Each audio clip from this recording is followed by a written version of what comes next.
Hello, everyone.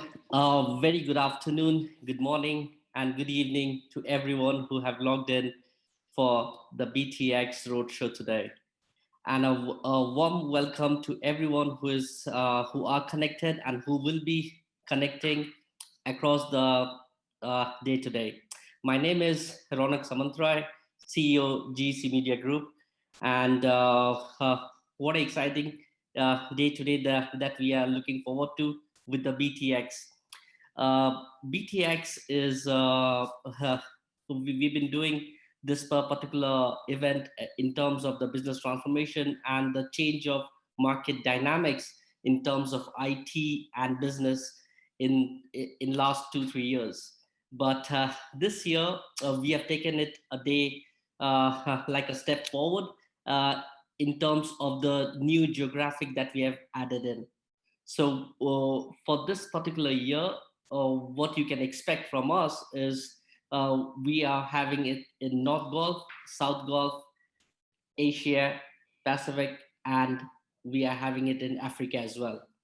But before moving forward, definitely I would like to thank our MD, Mr. Tushar Sao, who has always uh, given us the platform to showcase in terms of what we can really do, even if with some limitations during this pandemic.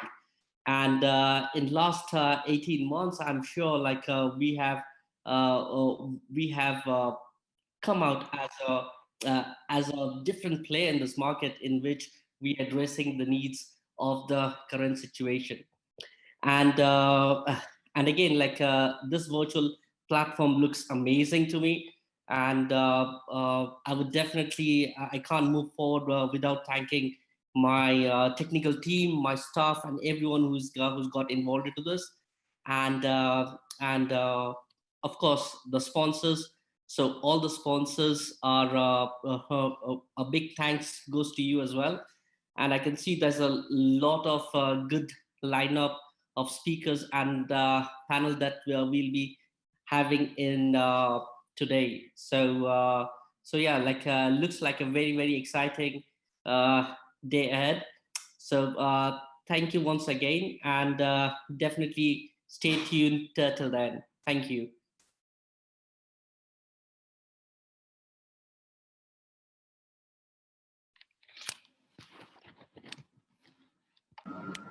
Shall I start?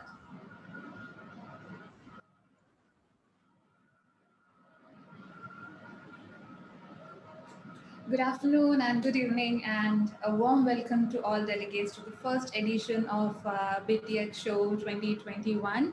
Thank you, Ronak, for the lovely introduction. I hope you all are staying safe and healthy, and thank you so much for joining us today. BTX show, as we have been seeing, is one of the most state-of-the-art events that highlight the fact that transformation around technologies can no longer be left to the heads of technology alone. Every business decision maker needs to work closely, like towards aligning the process and what technology can now offer. Job roles have to be redefined. Team workers need to be redeployed where the best value can be generated. Business heads have to continue to relook at what transformational experiences their existing and new customers are going through. So, North Gulf and Saudi Arabia, where we are in today, as we all know, like has been steadfast in adopting both digital and business transformation objectives in line with the vision of the country. And today we have some amazing case studies and presentations coming your way that delves into the state of transformations of the North Gulf and what each players are doing for that. Um, we also have lined up the inaugural panel of the Global CISO Forum and the IGOAI, which is the International Group of Artificial Intelligence. And we shall be having Dr. Ira Luskaya from Global CISO Forum talking more about the same and about the forum, and Dr. Jasim Haji from IGOAI, who would be talking more about the group and the founding vision. So we hope and you enjoy the sessions and the day. And while you're here, don't forget to have a look around the fantastic arena that we have built for you. We have some extremely interesting and interactive features that are developed to give you the most out of your participation and taking this event as close to a live and in-person event. Do visit our lounge, our library, and expo hall for more information about the conference and to have a look at our partners and what they have to offer in the transformation space. Also, do have a look at the leaderboard and keep a check on your scores as well. So, yes, on that note, I would like to sign off. Hope you all have a great session, a great day, and we will be seeing you very soon. Thank you. Stay safe, stay secure, and have a great day. Thank you.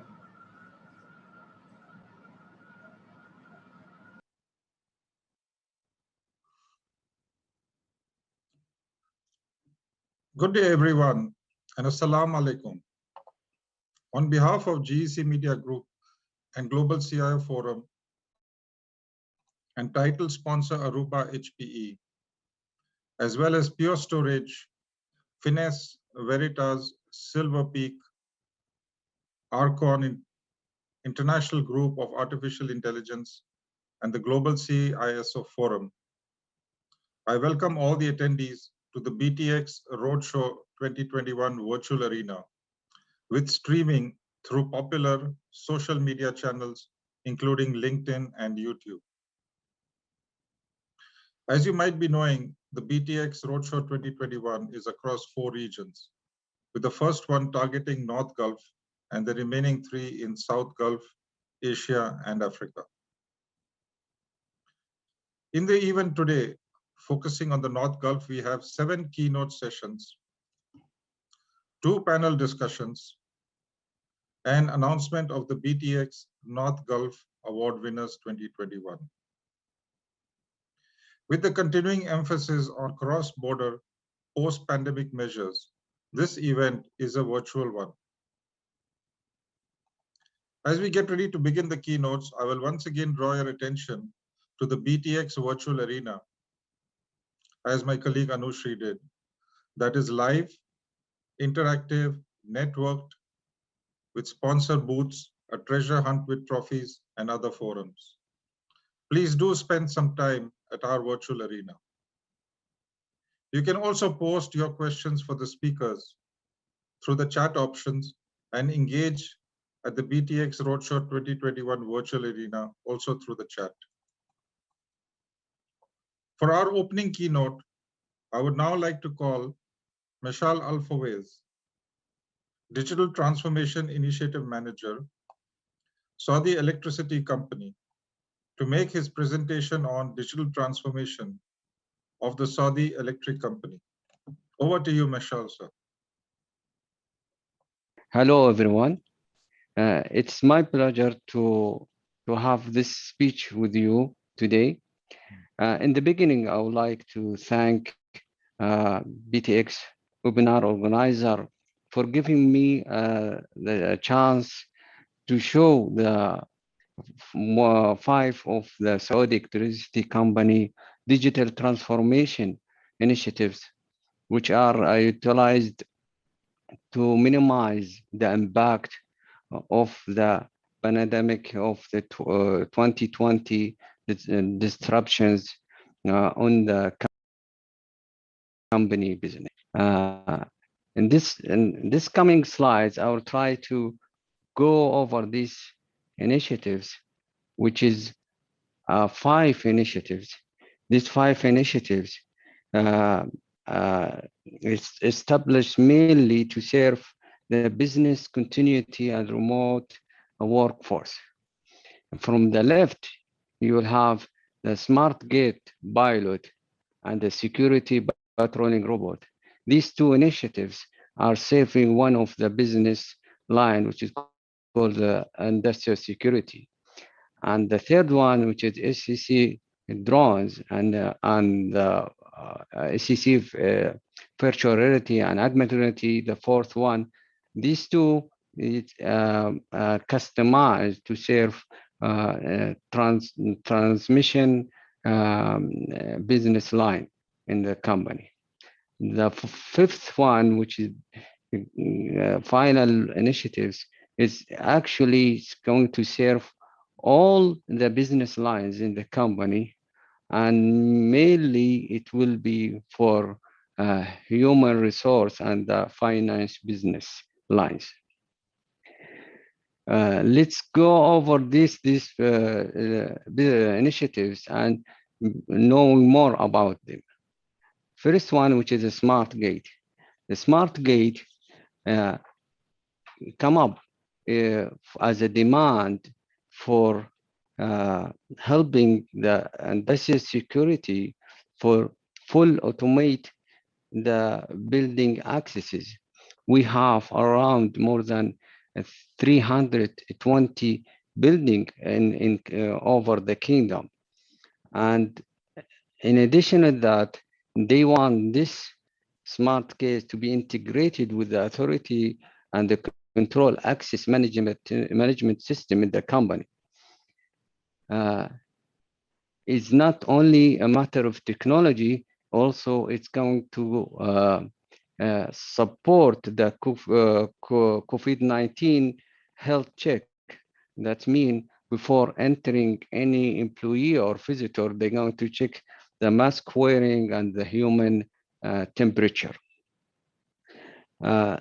With this pilot, we identified that if you deploy this technology, it's going to save mostly 60% of the security gardens over the company.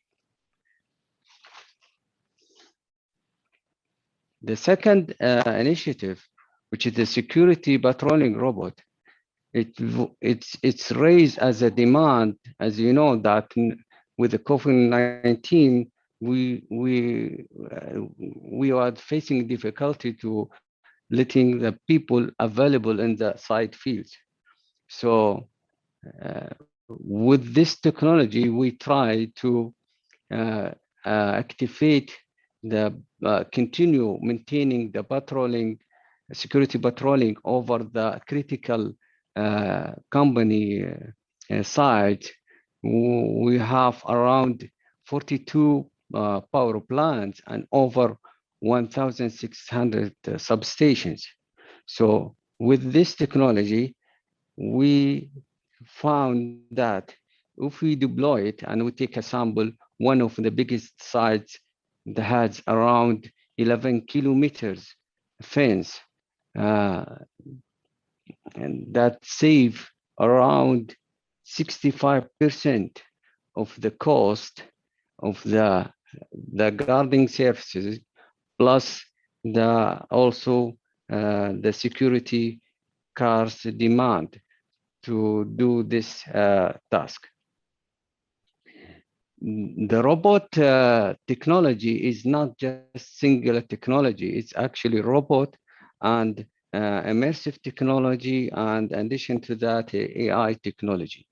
The robot will not only doing patrolling, it's doing patrolling and plus trying to organize any strange objects or strangers around the fence of the locations. The third one, which is ACC drones, in this initiative, we are facing a big technology, because this technology is actually combined from three technology: aviation technology, and immersive technology, and intelligent artificial technology. And it's not yet mature technology available in the market. It's still a new technology and not stable. So what we did, we do like a kind of survey and to identify who has this technology. We go over around 90 providers profile, and from this 90 provider, we pick the 15 provider we believe they have experience in utility business, and from that one we try to do kind of pilot, and this is called as the first phase of our initiative, to cover 40,000 kilometers of transmission line. During this pilot, they scan all the uh, power,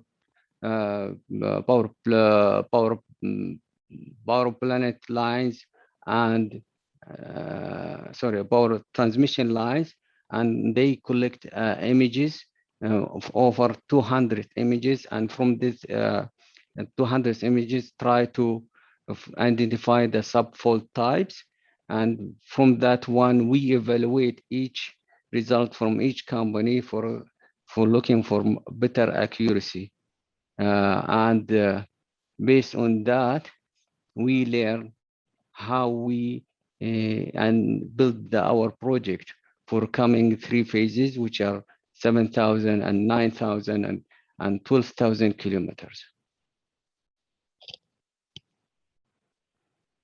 For ACC virtual and augmented reality, this one as a demand that we need to be our engineers available always in the field, and that's not possible with the COVID-19.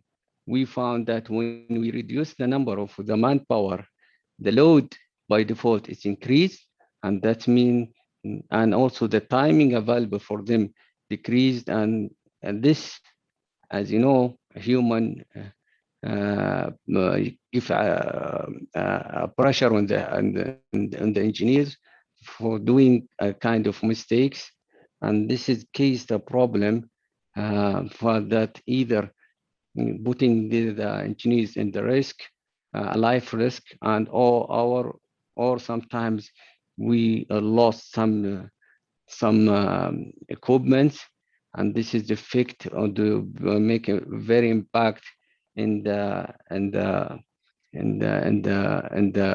surfaces of the electricity. And as you see in the right bottom corner, we simulate the case, one of the cases that have been happened, and we do the simulation using with the AR, augmented reality, and we found if the engineer use this technology, is going to save more than 80% of the loss. And for that reason, this is all of them are demonstration, which didn't start yet as a real in the real field, but that's one guide us that this is very suitable technology for saving time and also reducing the risk on the engineer lives. So right now in the current position, we are working with the business line to define a real case that we're going to start implement the AR technology. VR, we use it and focused on the training the people before going to the field. So once he go the field, we expect a minimum mistakes, and with the AR, it should eliminate these mistakes. So we hope that within the first pilot, we found that the mistakes is going to be below 5%.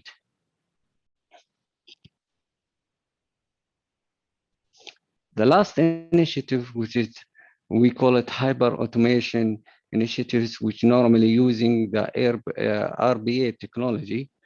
Here, as you know, with the COVID-19, we all, majority of the employees, they work from their home, but once we starting allowing our staff to work from their home, we found that we have some challenges, which is first of the challenges, majority of them, they face a difficulty for accessing the company systems.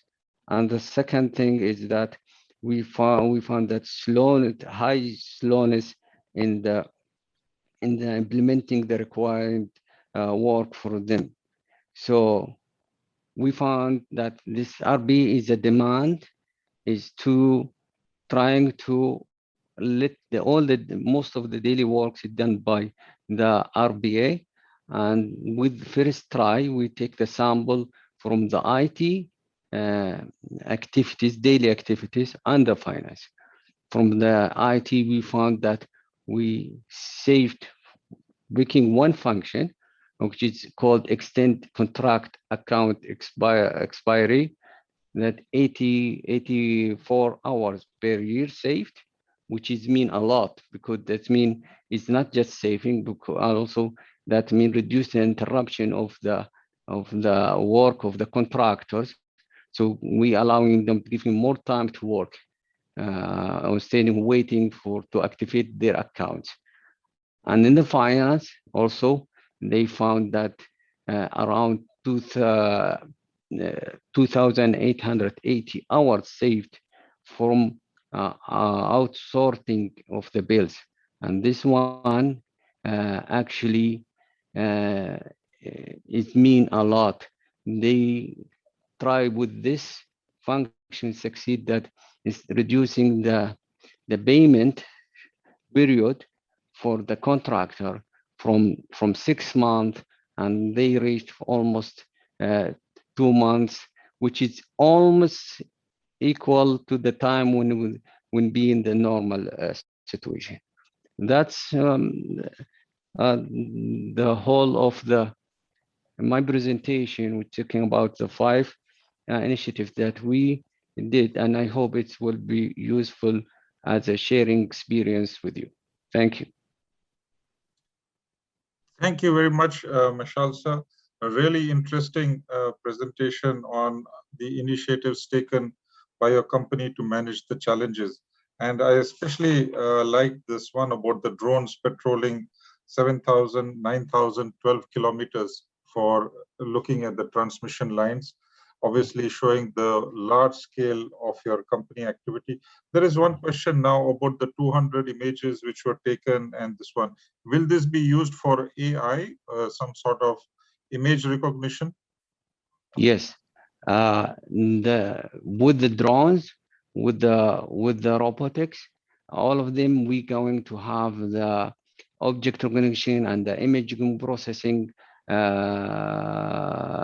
recognition for so many tasks. Imagine, for example, one of the for security, they are looking for the coming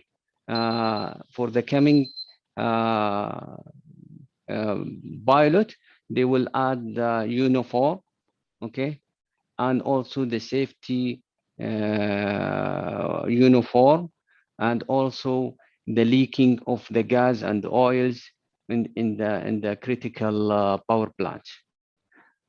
For the drones, we used to check one item of towers, okay, the transmission tower, but actually it's almost more than 30 objects need to be checked in the transmission lines. All this is coming in the pilots. And definitely, if you are not having the AI, we cannot do it. We have to do all this is manually.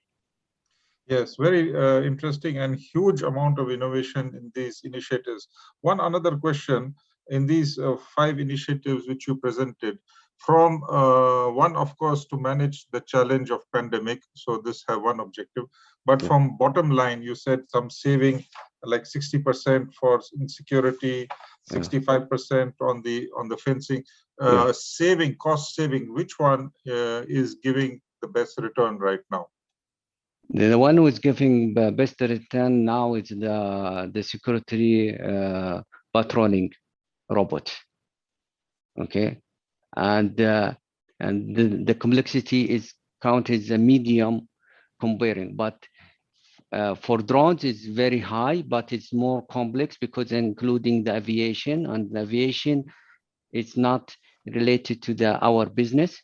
It need to coordinate with the other government aviation organization, so we can able to utilize this technology fully utilized and with the AI. So very interesting. Yes, the patrolling, low complexity, and therefore giving efficient return. But huge credit to you for going through 80 to 90 drone service companies, then shortlisting down to 15, then doing the pilot, and now moving to AI. Huge amount of innovation, and full credit to your organization and yourself for driving this transformation initiative. Yeah, actually, we are using certain strategic methodologies for dealing with the initiatives. If I'm going to talk about it, it's taking maybe a whole day about it. What is the strategic and the policies they are following and processes for digital transformation. For example, one of the concepts we're using, what to call it, MVR, MVB, which is minimum value product. That means we take when we customize the pilot has to be a product which is useful and can be implemented directly in the field. It's not just to try it and it's like, oh, nice, and like kind of fun, and later will define the scope. No, when we define a scope for pilot, the end product of it has to be useful, can be immediately used in the field. That's our concept. I don't need to be cover everything, but for the pilot has to be minimum but useful.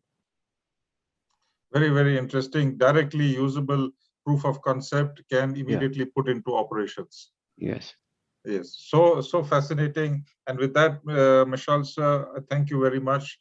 Mashal Al-Fawez from Saudi Electric Company. Absolutely fascinating presentation. Thank you very much for that. Thank you. And thank you for giving me a chance to share our experience. And you are welcome later for any clarification or more information. I will be happy to share with you. Thank you very much. I'm sure there are more questions and we will be happy to share with you. I would now like to call Simon Pamplin, Chief Technologist at Aruba CT, to make his presentation on building hybrid cloud for the digital era. Over to you, Simon. Hello, my name is Simon Pamplin. I'm the Chief Technologist, WAN Edge EMEA for Aruba, and previously Technical Director EMEA for Silver Peak. And today we're talking about building hybrid cloud for the digital era. I think we'll all agree that the world is now hyper-connected, with everyone, increasingly everything, connected and sharing data, and where intelligence and security are built into everything around us. People, devices, and things are sharing data, from our cars and homes to workplaces, museums, stadiums, hospitals, factory floors, and data centers, generating an explosion of data. The possibility to turn all of that data and intelligence into value, new experiences, new products and services, new business models, and new ways to drive efficiency is what's driving us to a faster, more intelligent world. 93% of enterprises are currently adopting or already part of a multi-cloud strategy, public, private, and hybrid clouds. Multi-cloud strategies are today's reality, but getting cloud right is hard. Performance is mixed as enterprises struggle with more clouds and choices than ever. Cloud providers, cloud stacks, tools, bringing added complexity, costly over-provisioning and underutilization, capital trapped in fixed assets, skills gaps and talent shortages, and unpredictable costs. Managing cloud spend and cloud governance are the top challenges for enterprises. Our multi-cloud reality requires a new way. We see cloud as an experience, not a destination. It's a new and better way of doing things. We believe the cloud experience should be open and seamless across all clouds, and the best cloud partner is one who's unbiased, offers choice, neutral, without an agenda. So enterprise IT execs are pivoting towards a cloud-first strategy, and with the current pandemic, that's likely to accelerate. as businesses adapt to the new normal. This migration impacts the underlying networks, in particular the WAN. Traffic is doubling. Research from IDC found that network traffic doubles every 36 months due to the increasing adoption of cloud services. And legacy networks can't keep up. They're too rigid and complex to satisfy the growing bandwidth demands of a company's digital transformation initiatives. Proliferation of cloud applications can create congestion, and that kills network performance. And the backhauling of network traffic to a central data center for security and data protection can also impact predictability. That can put communications at risk. Applications like video and voice and real-time unified communications can run bandwidth thin, making them notoriously sensitive to jitter and/or packet loss. And it's not just end users that suffer. Cloud providers such as AWS and Azure and Google, etc., all suffer similar slowdowns when any of these underlying services are impacted. But today, it's all about hybrid or multi-cloud, and market research validates this move. And what we're seeing is that enterprises are embracing cloud to maintain continuous access to applications and data. But what is hybrid or multi-cloud? We've used that term a couple of times, but hybrid cloud is cloud computing environments that use a mix of on-premise private cloud and third-party public cloud services with orchestration between the two platforms. Multi-cloud has emerged more recently and means something a bit different from hybrid cloud. It describes a company's use of two or more infrastructure as a service platforms such as AWS or Azure. So a multi-cloud strategy is the use of two or more cloud computing services. Well, why multi-cloud? Well, certain features, APIs, and architectures may be better supported in one than the other. There are raw economics to be taken into consideration as well, and there are overall availability concerns which drive businesses to disperse their IT across multiple data centers. So why not do the same in cloud?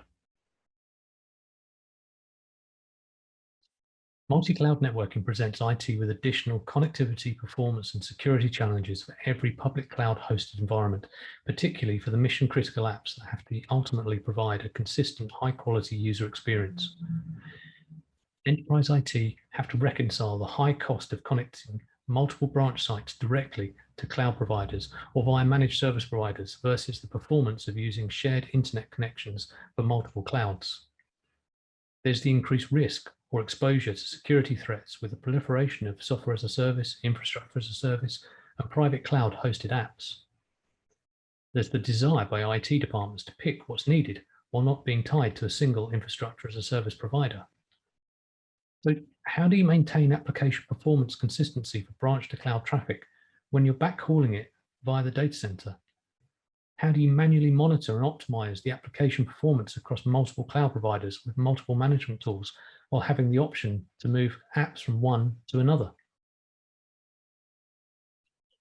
Well, let's take a closer look at one of these challenges.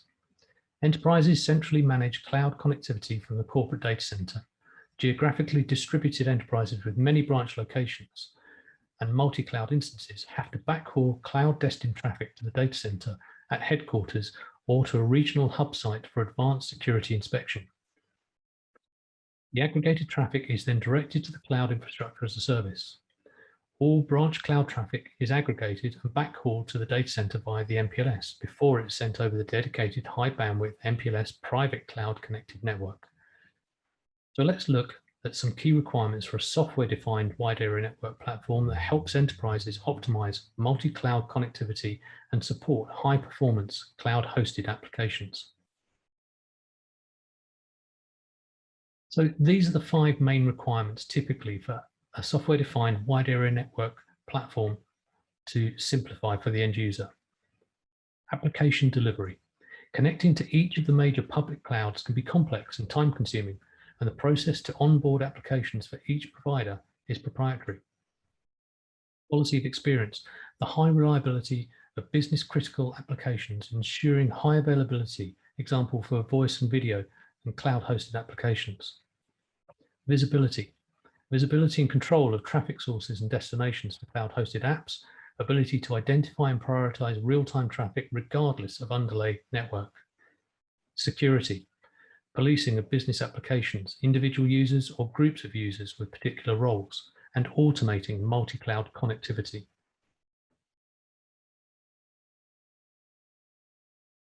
Now, in September 2020, Aruba acquired Silverpeak for their market-leading software-defined wide area networking technology to complete their edge-to-cloud strategy. Silverpeak Business Intent Overlay approach to building business-first networks answers all 5 of the SD-WAN requirements. The addition of the Aruba ClearPass technology, unified threat management, also answers the security and microsegmentation requirements. So to reduce costs and improve performance, what you need is secure local internet breakout. Local internet breakout granularly steers applications intelligently and provides the highest levels of performance, reduces backhaul, saving valuable private WAN bandwidth, improves the application response time, and enforces security. Silverpeak First Packet Classification Technology, First Packet IQ, enables Edge Connect to intelligently steer traffic on the first packet to the correct SD-WAN overlay based on predefined application-driven business and security policies and across the underlying WAN circuits utilized by that overlay. Silverpeak Adaptive Internet Breakout automates updates for millions of cloud-based applications, so users can always connect to an application without manual intervention from IT. Edge Connect utilizes a virtual WAN overlay model and enforces end-to-end microsegmentation to enable differentiated treatment, including security policies and controls for different applications or users and roles. For example, in Figure 1, a security policy might be defined as follows: send all known trusted business SaaS application traffic direct to the internet, such as Office 365. Send home from work recreational applications to a secure web gateway service such as Checkpoint or Zscaler. And send all untrusted, suspicious, and unknown traffic to a hub or headquarters-based next-gen firewall for further scrubbing. Silverpeak's Edge Connect SD-WAN platform uses an overlay model. Virtual overlays that we call business intent overlays specify the quality of service, transport, failover, and security policies to apply to different classes of applications aligned with business intent. Each overlay can have different topologies, use different types of connectivity, have different priorities, and have different security parameters applied to make sure the application or user traffic is steered and protected as the business intends. This is how we can make sure that business applications can be prioritized over recreational applications. For applications hosted in the cloud, the business intent overlay can specify that traffic can be sent directly to a trusted app, such as Office 365, but direct less trusted application traffic like Facebook to a cloud-delivered security service. Business intent overlays may also be deployed to extend microsegmentation of specific application traffic from the data center across the WAN to help maintain security compliance mandates. With the power of microsegmentation, network administrators can now centrally visualize and define secure zones and securely segment users, applications, and network overlays to accelerate application deployments and eliminate error-prone manual configurations. An Edge Connect appliance deployed at each branch office enables seamless end-to-end connectivity of any of the public cloud providers by extending the SD-WAN fabric and deploying a virtual instance of Edge Connect in any or all of the 4 public cloud providers. This bookended solution provides predictable application performance and the highest end-user quality of experience. In the bookended solution, enterprises can leverage the true benefits delivered by an Edge Connect SD-WAN multi-cloud fabric. Enterprises can easily move workloads from one cloud provider to another, for example, AWS to Azure, using business intent overlays. Full integration with Microsoft Azure Virtual WAN and AWS Transit Gateway Network Manager is just a mouse click away. Microsoft Office 365 independently tested and certified the support of the solution for the Microsoft Office 365 connectivity principles and provides reliable connections directly from branch office locations to the nearest Office 365 entry point. Deploying the Edge Connect SD-WAN solution at the edge and in the cloud effectively extends your wide area network into the data centers of the cloud provider, giving you the closest access and therefore the highest quality of experience for cloud-based applications. So you can see the acquisition of Silverpeak SD-WAN technology by Aruba in 2020 completed their edge to cloud strategy. The Aruba ESP strategy covers industry-leading LAN and Wi-Fi technologies, And with the inclusion of Silver Peak SD-WAN technology, that now integrates with the wider HPE hybrid cloud strategy, covering storage, compute, and hybrid cloud.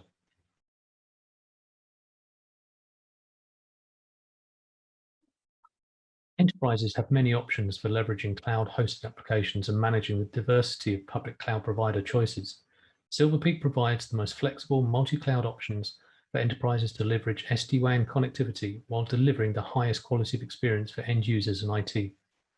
Silver Peak, now Aruba Edge Connect, supports diverse deployment options for SD-WAN in the 4 major public cloud providers: Amazon AWS, Google Cloud, Microsoft Azure, and Oracle Cloud Infrastructure.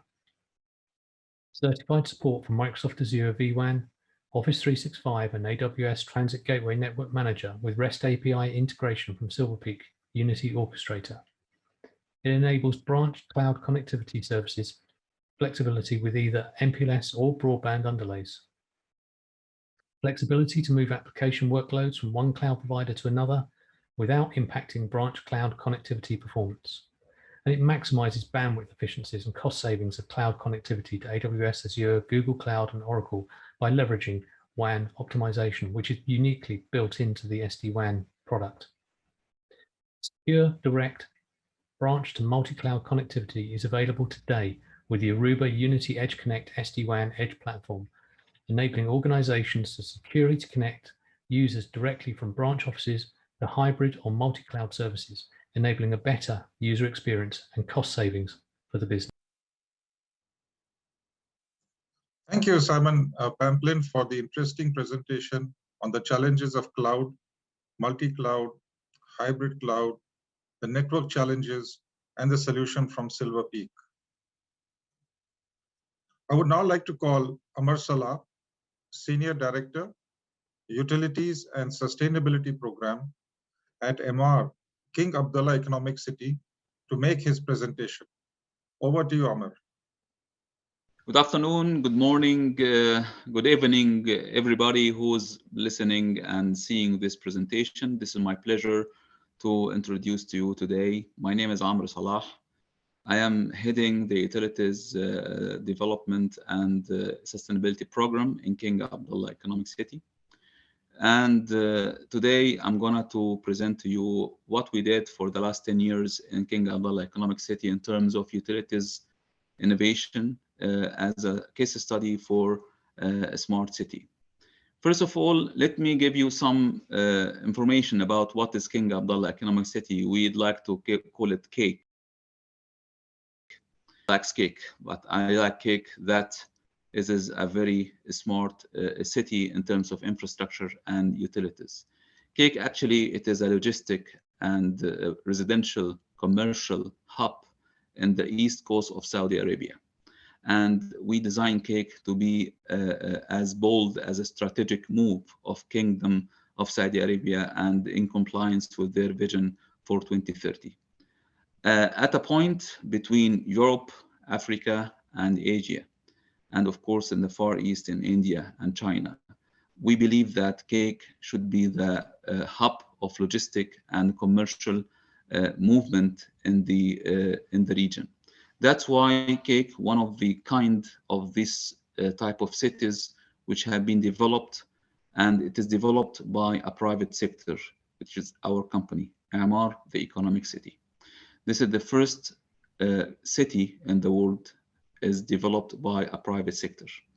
And this is a very good example of public-private partnership between the government of Saudi Arabia and the private sector. Today, we are going to illustrate what we did develop for Cake so far. Cake has been initiated in 2008, and today is 2021. Until now, we developed almost about 15-20% of the whole area of the city. We have almost about 130 industrial investors between logistic, industrial, commercial, and manufacturing hub. We have King Abdullah Port, up to 3 million TEU annual capacity for containers.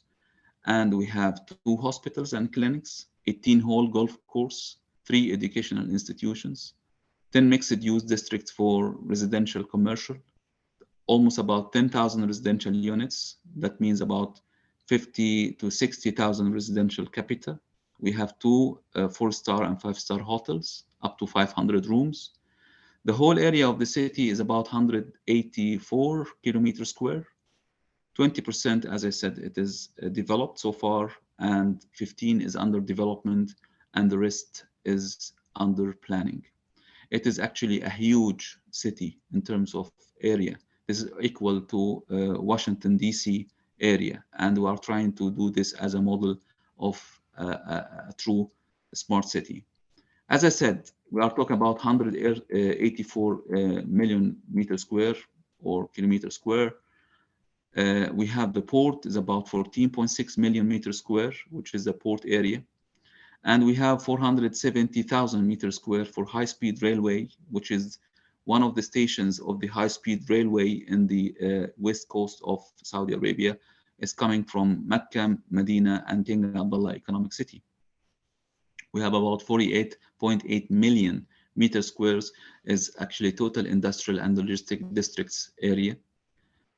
We spend about 9 billion SAR for infrastructure investment to have a state-of-the-art infrastructure. And of course, the infrastructure will supply water, potable water for the industries and the residential, about 30,000 meter cube. This is our current demand. And we are installing about 3,300 meters. They are smart meters, and we are talking about the smart meter in a while. Plus, we have about 310 kilometer length of water transmission distribution system. We have 500 megavolt ampere connected load in the national grid, equipped also by almost 3,500 meters for a smart meter for electricity and digital billing. We have 12 kilometer length of high voltage transmission system, 1,200 MV LV distribution electricity grid, 14,000 poles of LED street lighting, 12.8 kilometer length of dry gas network to serve the gas zone in our industrial area for our industrial customers, 240 kilometer of roads, 161 kilometer for drainage system, 2,000 of sewage treatment per day. Of course, this is very initial stage. We have 200 plus kilometer of sewage gravity for Spain, 460 of fiber optic network for telecommunication. Of course, we have a very ambitious and aggressive, to be honest, sustainability program.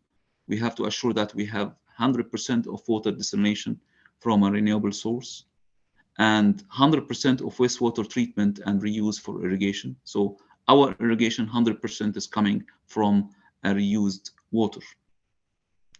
20% for waste recycling in cake, and it is likely to increase over time. And we have a very conservative model for irrigation conservation to utilize our irrigation water. We have 100% of utility service 24/7. And of course, we have a very stringent KPIs for SAIFI compared to benchmark of 1.1. We almost have 0 incident per year for water cut and a power cut in the city.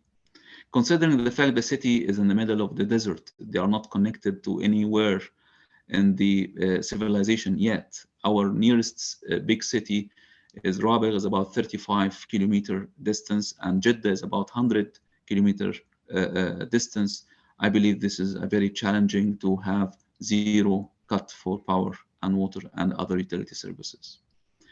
This comes because we have a proper design for our infrastructure, and we assure that we have addressed all the reliability and redundant utilities services within the city. We have multiple services actually, as it illustrated in front of you now, and from energy sector and water sector. We have an energy sector, we are connected to the national grid by a reservation of 500 MVA. And we are having 3 substations in pipeline. 2 of them have been already constructed. 1 of them is operational. We have the dry gas pipeline, which is connected to Aramco to provide gas for our industrial use for this gas furnace. We have about 60 connections for new customers. Currently, we have 3 to 5 customers in the pipeline. District cooling is one of the innovative solutions for our cooling. You know that cooling is about 70% of our power and electricity bill. District cooling is saving up to 50%, as it will be illustrated in a minute. Renewable energy, of course, this is mandate now in the Saudi Arabia Vision 2030. Therefore, we have to consider renewable energy in our infrastructure. Water, as we said, we have a plant up to 60,000 meter cube per day with an seawater reverse osmosis plant technology. We will talk a little bit in a while on this. And we have a water network and distribution system. Sewage treatment plant is one of the innovative solutions we used in our plant and our city. We treat up to 12,000 meter cube per day. However, the demand now is a little bit in the initial stage. First, let me elaborate a little bit on the water desalination plant. This is actually live photographs you can find in the in front of you. We have in the here in the left hand side, we have the intake, open intake coming from the sea, and here the process building covered all with solar power plant. So this plant is 30,000, can be upgraded to 60,000 without having any civil expansions. It is 100% environmental friendly, with 60% less energy versus other technologies which producing water. I can imagine that we are spending about 3.9 kilowatt hour to desalinate 1 meter cube of water, while other technology can spend about 14 kilowatt hours to produce 1 meter cube of water. We have energy recovery systems inside the plant to make this conservation and economical of scale.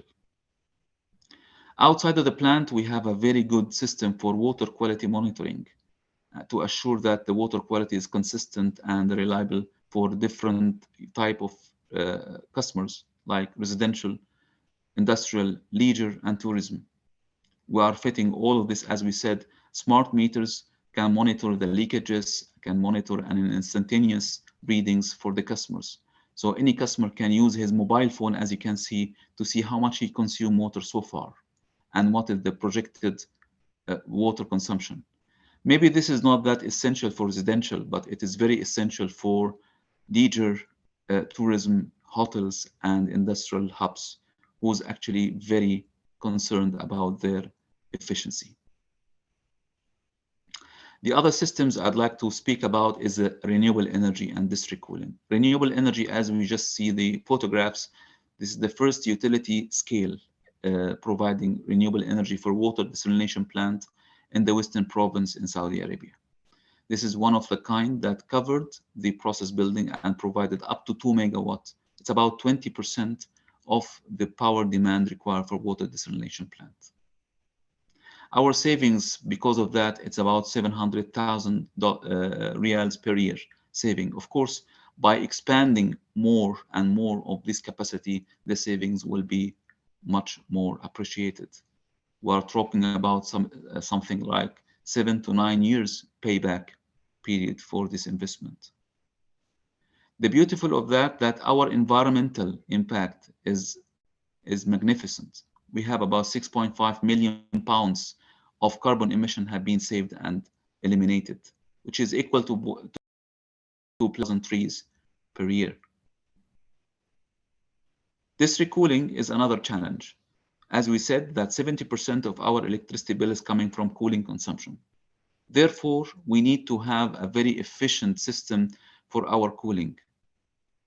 District cooling will provide 50% less energy for the water chillers versus the air-cooled chillers. Our demand is about 20,000 ton refrigeration. This is the started demand. And our consumptions average about 60 terawatt hour per year. This is our energy consumption for this, which is saving about 17 million riyals per year by using this district cooling versus the other air-cooled chillers. Of course, this is not like something it is easy to start with, and it is always in the very primary stage to start with this type of systems. but the harvest of that is magnificent. And over the time, when we reach the 2030 vision of Saudi Arabia, we can meet their target. Their target is to start by having up to 30 to 50 gigawatt of solar power. This is actually a huge target and a very ambitious target. We need to match that. Last but not least, we have a utility command center that we need to connect all these systems all together by a very smart solution, how the operator for the whole city can see all the systems, including water leakage system, including water quality analyzers, including pumping stations, AMR system, automatic meter reading systems for water and power, RO plants, sewage treatment plants, storage tanks. Everything can be monitored instantaneously and to be reflected into your screen. So the operation director, whoever it is in the manager level, he can see the operations in situ, and he can see any measures for improvement and areas of increasing efficiencies on spot. Now I'm going to shift a little bit into our residential homes and perfect homes, as we like to call them. Utilities, when it is very ambitious, or let's say very advanced and innovative, it has nothing to do if we are not providing our customers with their homes that it can be also smart and integrated to our utility systems. So I need to shed some light on our design for the perfect homes. Starting from lighting, we are using the light as a decorative element, and we are trying to have this mood into a very efficient LED lamps to make a proper conservation on the power consumption.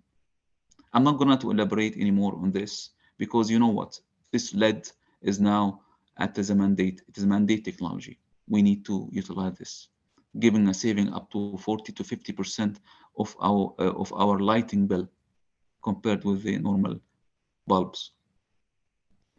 In terms of ventilation, in terms of natural ventilation or shading strategies, this is having a very big impact into reduction in our lighting modes, in our air conditioning, and in our insulation, and in our heat dissipation into the homes or the houses, starting from wall thicknesses, double glazed windows. All of this type of material, it has a significant impact in our energy solutions and in our energy conservation strategy. In terms of MEP initiatives, we have ducted central package unit to assure that our air conditioning is efficient and our energy is very conservative.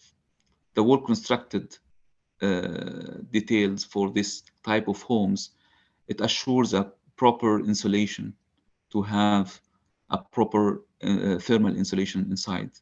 So your cooling system is not going to be wasted unnecessarily. This will provide you 40% of your energy consumption. As well as we are talking about LED lights, we're talking now about central solar water heating system. Rather than to use power, this gives you 100% of your power reduction for water heaters. Plumbing fixtures also is a very essential part in this story for the water consumption. Water efficiency is also another topic we need, because water equals energy in this type of the world. We talked about doors, we talked about frames for the glazed window and all of that. All over, it will give you an overall 40% reduction in your energy consumption. Not only that, we're trying to go for some renewable initiatives to have like wind air brush, Bosch for this gardens, and some polyvolt for solar panels on the roofs. Again, we're talking about solar water heater, and how we can use it. We have some innovative wastewater treatment within each house, if we are talking about houses. So you can reuse your water or gray water into your flush tank and your irrigation for the garden. All these initiatives have been well illustrated, piloted, and now we are selling our product as a very integrated product to our customers. I hope this quick presentation give you some idea about King Abdullah Economic City, our vision, how it is linked to Saudi Arabia 2030 vision. Hopefully it is contributed to that, and our care about customers with the diversification we have, industrial, tourism, leisure, commercial, residential, to satisfy their different needs in terms of utilities, redundancy, and reliability. Sustainability, it is in our focal point of interest, and actually it is now a mandatory. Without sustainable cities, the cities or even the economics cannot maintain their growth and efficiency. Thank you very much for your patience and interest.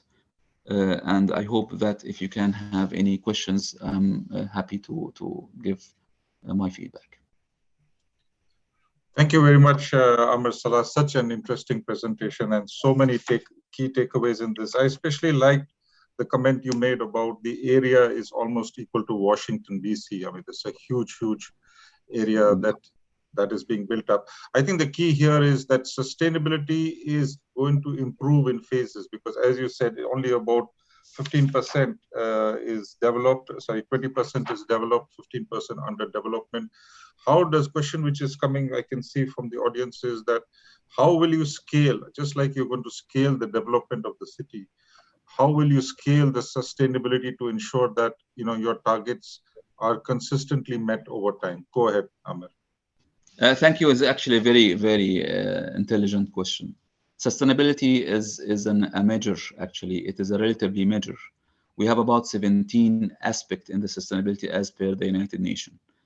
And we are trying to promote some of these 17 aspects into the city gradually until we reach the 17. Actually, nowadays, we have some certain KPIs. I may discuss about them regarding water, wastewater, irrigation, and energy conservation. We have a clear KPIs. These KPIs is actually measured and monitored every quarter. We need to assure that our methodologies, strategies are in compliance to these KPIs and complementary to our vision and plans. Whenever we miss this KPI, that means we need to do our work again or do our homework again to assure that the strategies are met and the KPIs are met over time.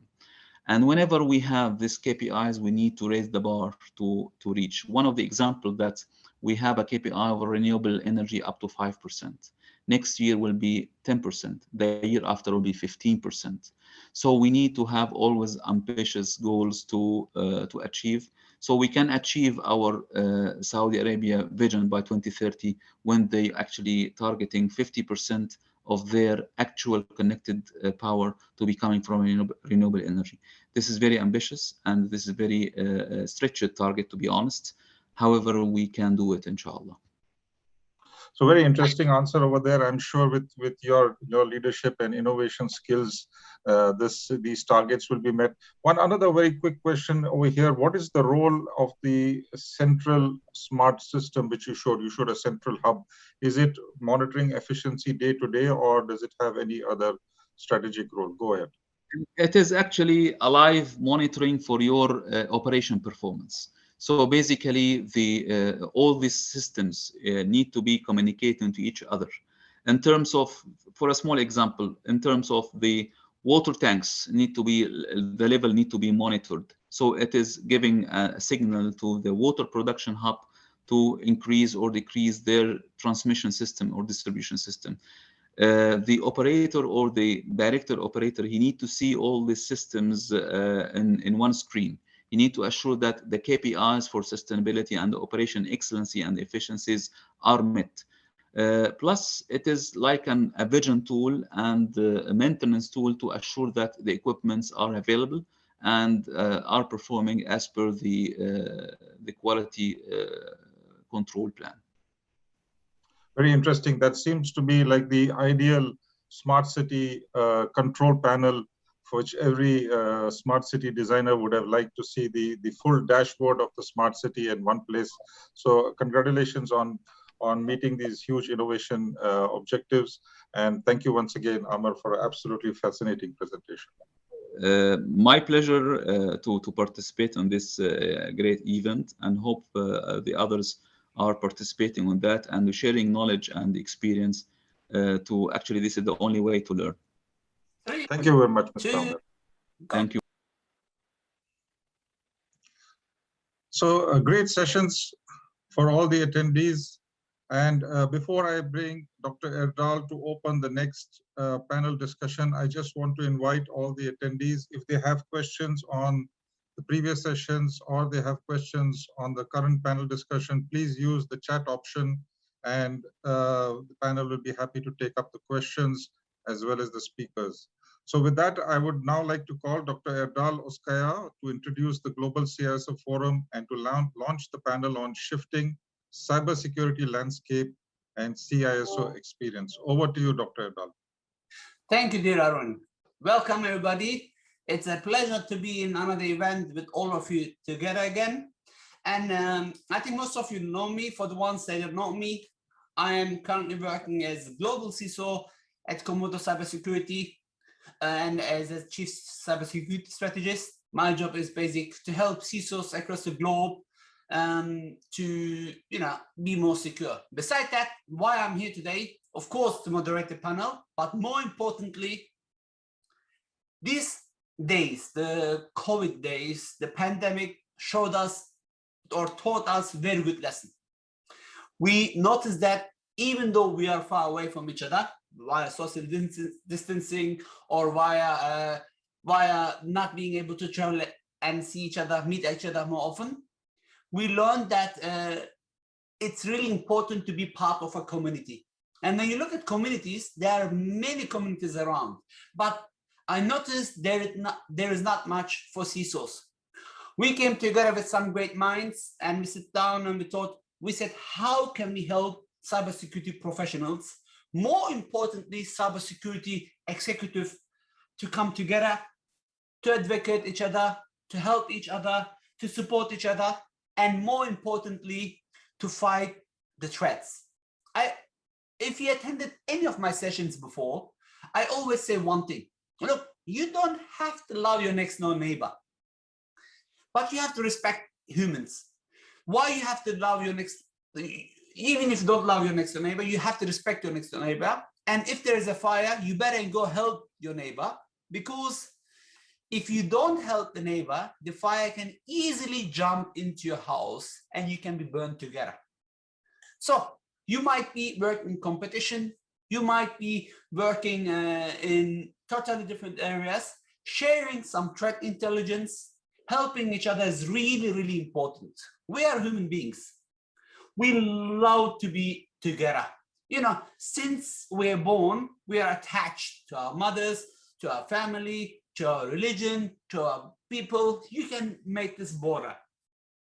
The sense of belonging. And I'm proud to launch that the Global CISO Forum is here with the motto of better together. We believe we belong to each other. We believe we can collaborate, we can network, and more importantly, we can learn from each other's expertise. I got PhD in cybersecurity in IT. I wrote more than 16 books. I used to teach hacking for EC Council, for logical operations, other firms. I'm still writing some courseware for big companies such as Microsoft. But doesn't matter how many classes I taught at university or professionally, even in classes, I learned from students. So it doesn't matter if I'm the lecturer or not. Sometimes you meet a junior who finds, like the 17-year-old boy who hacked the whole Sony network. So there is a lot to learn from that little teenager. What I'm trying to say is, We are here to learn from each other. And with this, I'm again proud to moderate the panel for today, because I have some key members of our Global CISO Forum. And I'm gonna introduce them one by one, and they can introduce themselves. First, dear Asal, how is it Saudi Arabia? How are you? And please introduce us. What are you doing in your professional life? Mashal? Thank you, Mr. Thank you, Doctor, for your introduction. I am Mishal Otaibi. I'm the Cybersecurity Director in one of STC subsidiary called Specialized, which focus on mission critical communication. I have 15 years experience. I talk a lot in events and conference. I have two published scientific paper about blockchain and artificial intelligence. That's all. Pleasure meeting you. I mean, I knew you before, but in front of everybody. Now, Nithan, I know you for years as well, but let's assume we don't know each other. Can you please introduce yourself again and what you do? Thanks, Adol. Thank you so much for having me here. Thank you so much for this, the great forum. It's like amazing initiatives where really we wanted to share and care. It's like what we learn in our kids, right? That's a really it continues till that our life end. It's a really good start. Really, we love to have a great conversations, great exchanging of of the best thought, best experience, so that we may not require to reinvent from scratch, right? That's always it's a value additions. Great. Coming to my introductions, I'm Navnithan. I have a close to 20 plus experience across cybersecurity domain, where I work for a Grow as a CISO and head of IT, and then I work for a PU, Deloitte, and Capgemini and Xerox. It's like this is like 10 years. Moreover, I can say it's like a born and brought of in cybersecurity, which is really embedded as part of my lifestyle. And I'm part of NASCOM board, Ministry of IT India, like where we are framing, shaping the curriculum for the entire country. And I have a lot of publications in terms of international journals, and of course, still, as rightly Adal mentions, just pursuing my PhD on the blockchain security. Looking forward, really love to learn a lot of stuff from every leaders, and good to move ahead. Thanks, Adal. Over to you. Thank you. Another person, which I call friend, Vivek. Welcome to the panel and of course to the Global CISO Forum. Can you please introduce yourself? Thank you, Dr. Edral. It's always a pleasure reconnecting with you. And first of all, I take this opportunity to congratulate everyone for the launch of the Global CISO Forum. This is a great forum, and like Dr. Edal mentioned, it is a very essential essence when it comes to collaboration, so that we get best out of sharing experiences and wisdom when it comes to security. Talking about myself, I'm Vivek. I'm a cybersecurity and assurance professional with over a decade of experience in the niche fields of assurance. Let's say cybersecurity governance, risk management and compliance, operational risk, financial crime prevention, etc. I've been a global trainer and mentor for aspiring security professionals, and I've helped them to train them to achieve cybersecurity certifications as well. I've been a member of, and I'm still a member of ISACA International for the CISM certification group for the 3rd year in a row. And most importantly, and my concluding statement on the introduction would be that I'm a continuous learner. I still consider myself a student of information security and the field, because I can never consider myself as a complete professional unless I learn every single day. Thank you. That was great. And Abdul Majid, my dear friend, please introduce yourself. Thank you, Dr. Ajal. How are you? And thank you for all of you for your time, and for the esteemed panelists. I'm honored to be with you here, and also honored to be with the Global Forum, which is a really great initiative that will help most of the professionals that to learn new things. For me, I'm Abdul Majid. I work for cybersecurity for like 22 years, and having a master in cybersecurity and MBA, also to understand the business relation with cybersecurity. Also a mentor and an instructor for EC Council called ethical hacking, this kind of stuff also. I like to learn every time. You need to know the skill sets, the mindsets of the people, so you will learn new things that would help you to in your real life, that solve some issues and some problems. And also glad to this initiative that will help in Middle East and even to be international, that being distributed for all the professionals that we expected to be joining us. Great introductions, and let's start help our attendees to learn from us. So COVID-19, for years, all of us, we were speaking about the changes coming. We talked about cloud, we talked about new operating system, new vulnerabilities. We never foreseen that a little virus, this time a human virus, would change the way that we're working. So COVID-19 has taught all of us some important lessons. You as esteemed cybersecurity professionals, what do you think your lesson learned are from this? How do you think we can move forward? What did you learn? What would you recommend for others? I start with Mashil, my friend. Yeah, thank you, Doctor.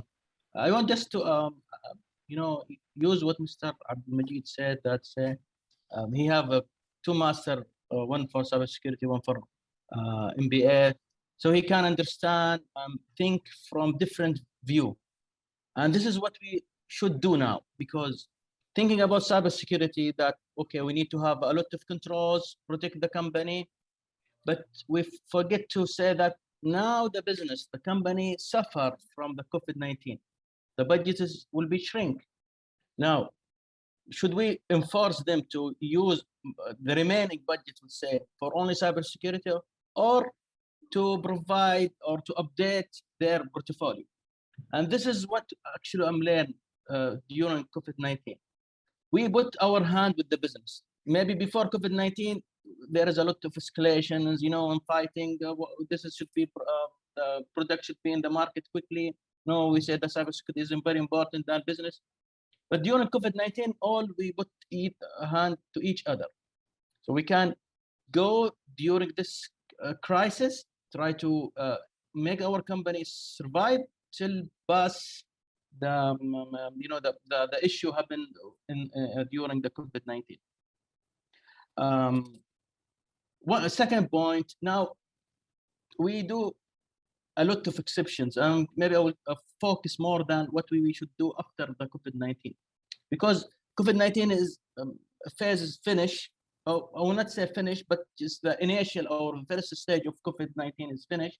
Now some company will continue still face issue with the COVID, like some countries still it's locked down. But let's speak about the countries, the company or expert that in countries that now they are open. I'm just recommend to start with clean your house, because yeah, it is a storm. A lot of exception happen.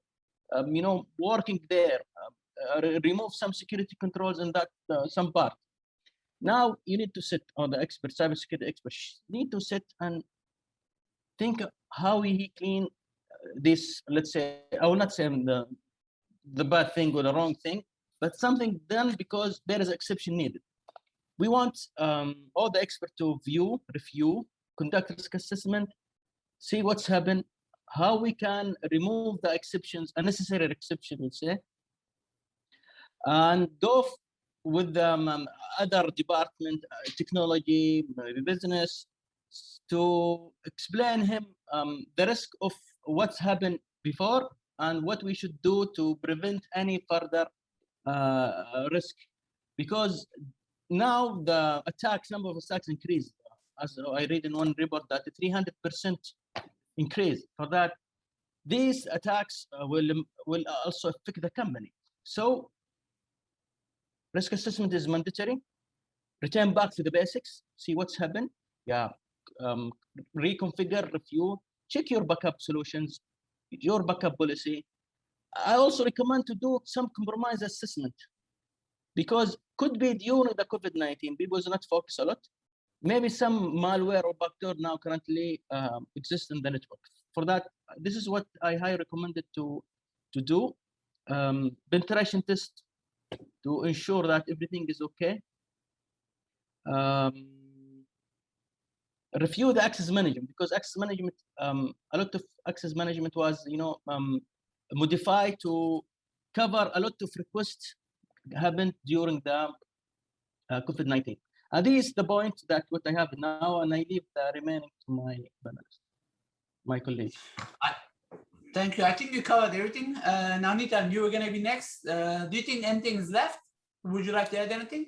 If not, I can answer a different question. Yeah. Thank you, Marcel. You went, mashallah, all the way. Navneet? Absolutely, absolutely. Thank you so much, Michelle. Like you covered predominantly on the the key areas. On top of that, Michelle's input really it's a value of life, right? I mean, in terms of the COVID, we understand. I mean, yesterday we were talking with someone, and then today, the people are not there. It's like the infections, and then they went to the extreme, and we lost, our close dears and friends.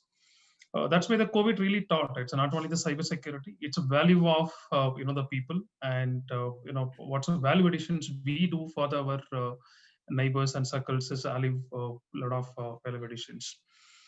And coming to the cybersecurity, really we never thought, like if you take the DR and then BCP setup, all the time just we used to work for 20% and 30% of critical assets, right? Like if anything goes wrong, we may think about like a 20% of people just we move from one place to other place. It's maybe the data center level, or maybe cloud center level, or maybe city level, country level. That's the way we work actually. We never thought like it's like the entire country will go on the crisis.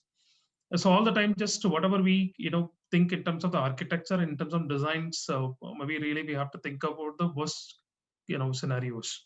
It may not be on the best scenarios. It's like always it helps a lot.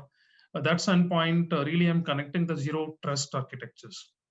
Really we have to put it on what are the component you fit into your organizations. Now cloud really push this entire technology towards the remote, right? It's most of the companies, even though they were refused to connect on the cloud, they have onboarded on the cloud. It's all the infrastructure on the cloud because there are no other options, right? It's left out. It's really the COVID has helped us to move the complete transformation so quickly. Who are all adamant to deny the budget and all the things, it's went ahead and then given the budgets to go on the cloud. So when you connect to the cloud, there are some multiple factors now coming to the pictures, right? In terms of shadow IT, really we are not sure who's buying what. Like anyone across a cloud, anyone can buy any component, plug into your environment because the SaaS product, right? Once you connect it to your API is connected, you can pull out the information to whatever you wanted. So that standpoint, really zero trust architectures, it helps a lot to make it forward on the the right directions. And the second one is in terms of vendor risk management. Really, if you see the current scenarios, it's maybe let's take SolarWind, right? The SolarWind, we never thought it's like a trusted tool. The Variant tool, it's a very trusted 33,000 clients they were using, including Fortune 500. We never thought that will get into that. So now just we have to rethink, who are else coming to the, the trusted environment, who are all bringing the software, who are all, loading these applications, where we should have the one more checklist or the one more the gate to ensure that whether they have gone through all the scrutinies. Because what are the software? Because by default, right, some extent we do that. Microsoft patch, Microsoft, the hotfix, whatever they have given, just to be installed, we will ensure that a system does not have any other issues in terms of the performance. We never thought this will integrate any other malicious content. It create the backdoor. So that's where we need a lot of focus in terms of the vendor risk management, because now the CISO responsibility not only protect your own organization, it extended support to protect your employee home network, to protect your the vendor risk management, to protect just overall the environment 360 degree what you have. It's like the water storage, right? If you have the water dam, it is a 50-60 kilometers radius It is, surrounded by full of mountains and then water. If any one place is 1 centimeter water leakage, it will destroy the entire water storage. It will create a major flood. So that's why it's a cyber security. It's like a 360-degree. It's not only on the IT, right? It's absolutely, it play across 360-degree from end to end. It's maybe on from HR, IT, finance, your marketing, sales, engineering. It plays, all the, this areas. And Honestly, just I if you're love coming you. to the, Oh, sorry. I thought you were done. Sorry, please. yeah, yeah, tell. So if you're coming to the, this overall approach, maybe post-COVID, just I'm seeing is a holistic approaches play very significant role. I mean, till now, just if you say, just I'm a CISO, I'm IT, I take care of only these things. Now it's not the case. Really, we have to see the helicopter view of overall organizations, what exactly, and then how you're going to cover this entire 360 degrees taken care well. So the holistic approaches help us a lot from end to end. And of course, we'll talk in terms of the endpoint and other things and all, coming stuff. Over to you, Udal. Thank you. All right. I love your analogy. 1 millimeter of water, you said. And that's what I sometimes call it as well. Hackers are like water. They can, water, doesn't matter how much waterproof you have.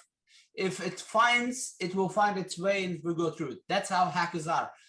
For using the time more effectively, I want to go to my second question with you, dear Vivek. Ransomware. It is in the news. Big organizations that have demanded millions of dollars. Some of them paid, some of them couldn't pay.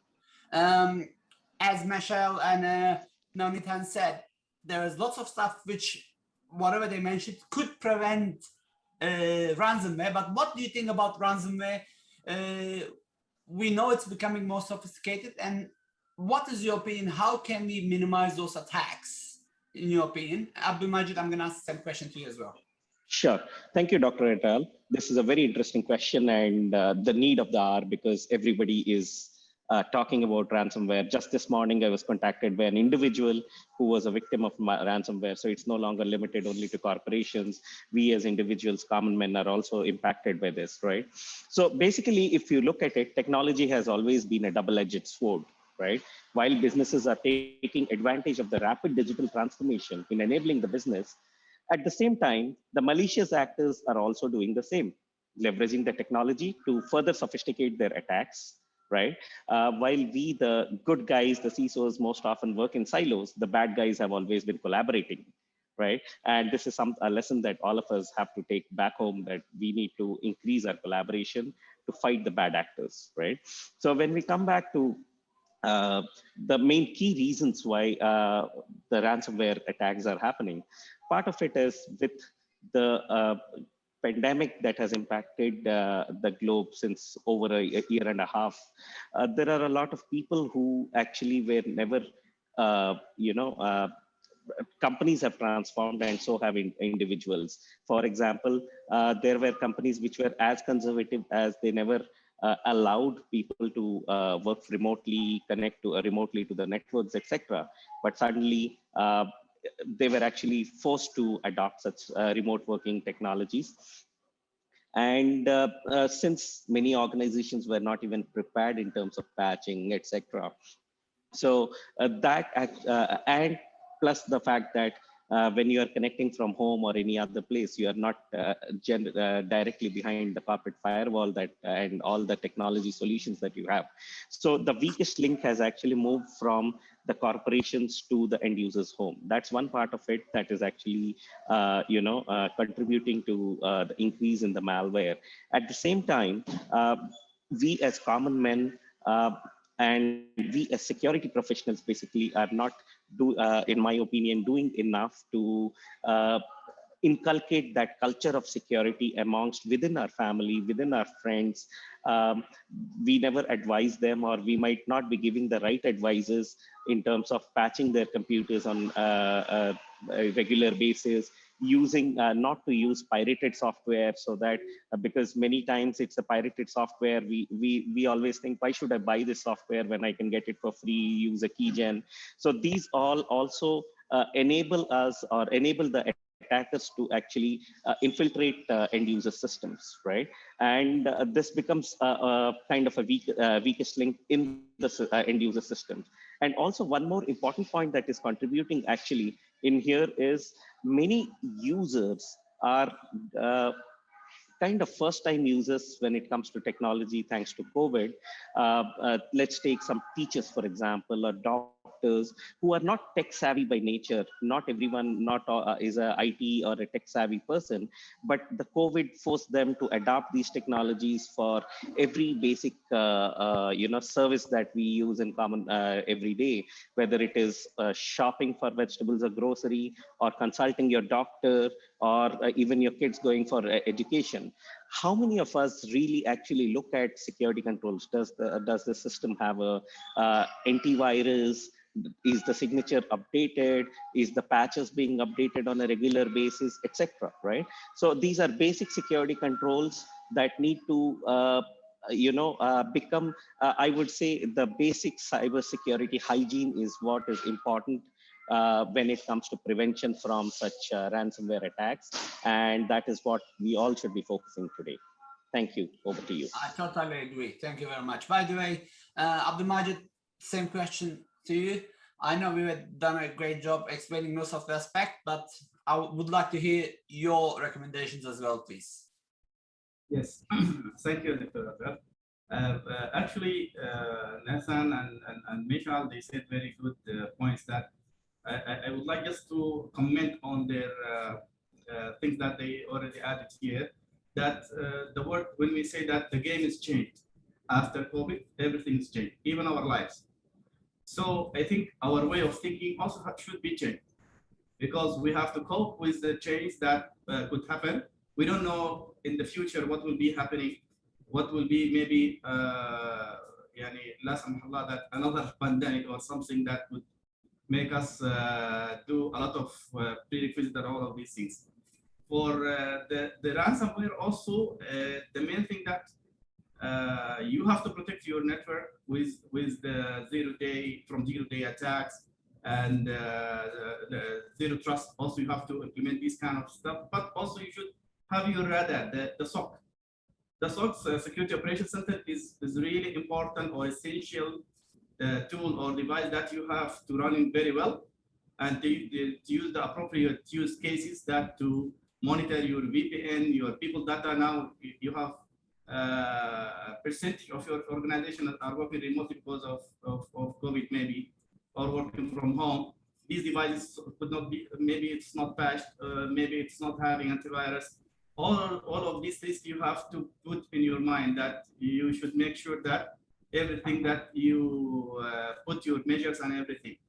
So for this kind of stuff, also for the other side, the incident response team should be ready, because if you have anything, it should be taking the processes of the incident response from A to Z, containing the system, isolating, finding the root cause, and back to normal. All of these things, you cannot, you know that the security, the rule of security that we are not secure 100%. So you should expect the worst case scenario that could happen. So if your incident response team is not ready for that, also you will be in a big problem. The forensic team to investigate if there is a ransomware attack for the hard disk, if there is any encryption, how could this being reverted back. And the other thing also, the other side, are we having a full control of backup of our system, and we put it in outside the place? Are we having also disaster recovery side that help us if we can move the employees or the company processes and operations to that side till we revert back to normal? BCM, is it implemented well? The business continuity management, are we also making sure that if we don't have even any system, we can work manually without minimum interrupt to the business?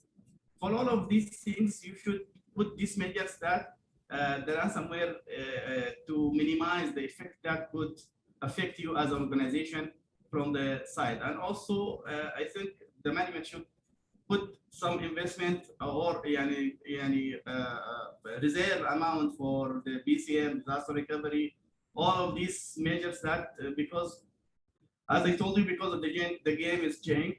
Now the hackers have every day having a new way of ransomware, new way of attack, new way of getting to your organization. And as Nathan said, that it's like water leakage. Anywhere it would find a hole, it would penetrate your system and your network. All of these things you should be in mind. Totally agree. Time is passing too, actually. If you have four knowledgeful professionals in front of you, I'm not going to ask any more new questions, but what I'm going to do is maybe for the 35 seconds, I'm going to time it up, okay?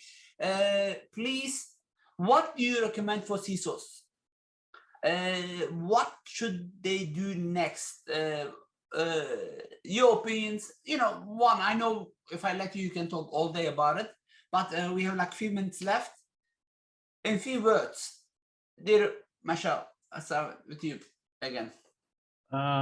What I say, maybe think out of the box. New technology will come, billions of devices will come.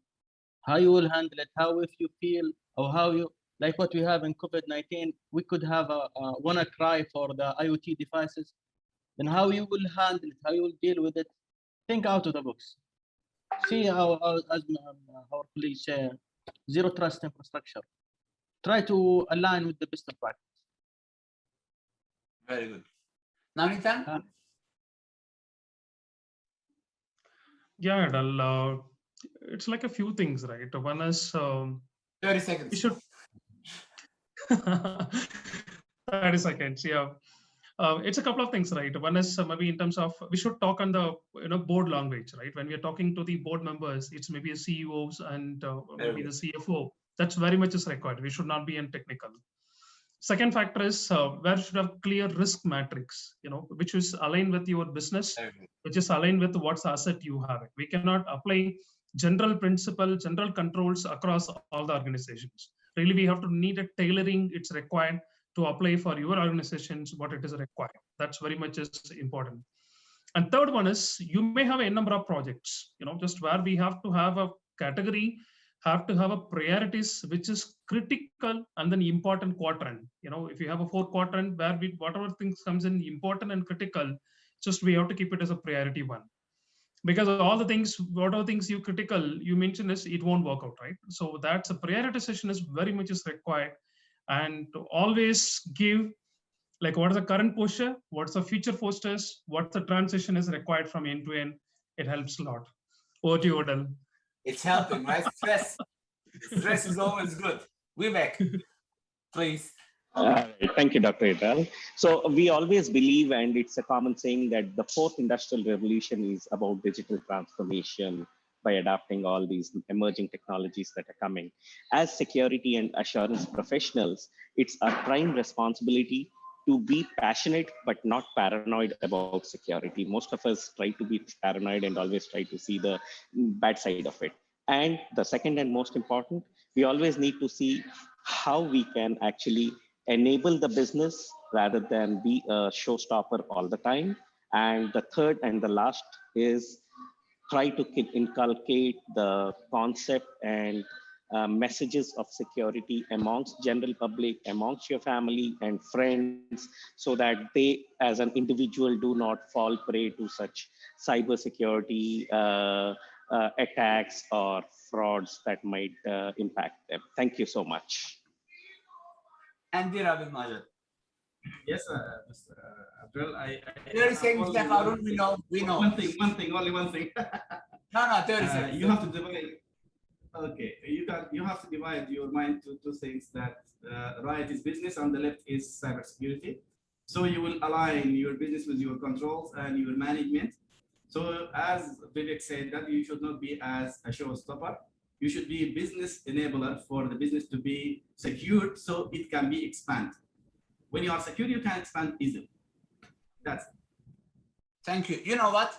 I was like not to give a summary about the session, but no, the whole summary is the whole session. But what I'm promising to everybody who's watching, please go to globalcisoforum.com, and we're going to do a single session with each of these valuable panelists and talk in depth on what they're recommending. This is my promise to all of you.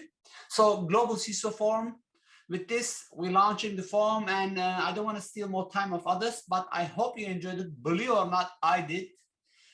Thank you very much, everybody. And I'm looking forward to see 4 of you very soon in our one-to-one recording, and all of you who's watching on YouTube or wherever we're gonna publish those videos. Thank you very much. Arun, you got the mic.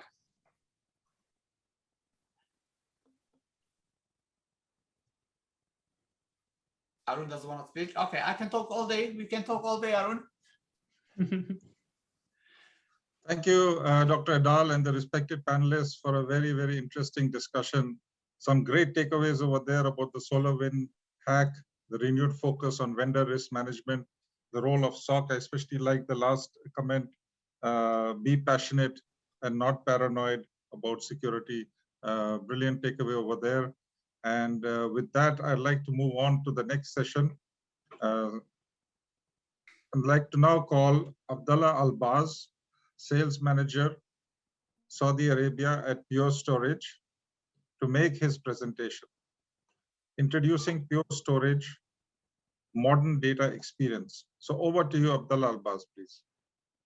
Hi, everyone. Thank you for joining us today. My name is Abdullah Albaz. I am part of Pure Storage Saudi team. Today, I will give high-level presentation about the Pure organization and the Pure in Saudi, and some plans and investment toward the country. And we'll go through some values and the principle in Pure Storage and features of our portfolio. Just Pure at a glance, we've been founded in 2009 in US, focusing on data management, and we released first product in 2012. And 2 years later, we've been recognized in Gartner report as a leader for 6 years in a row.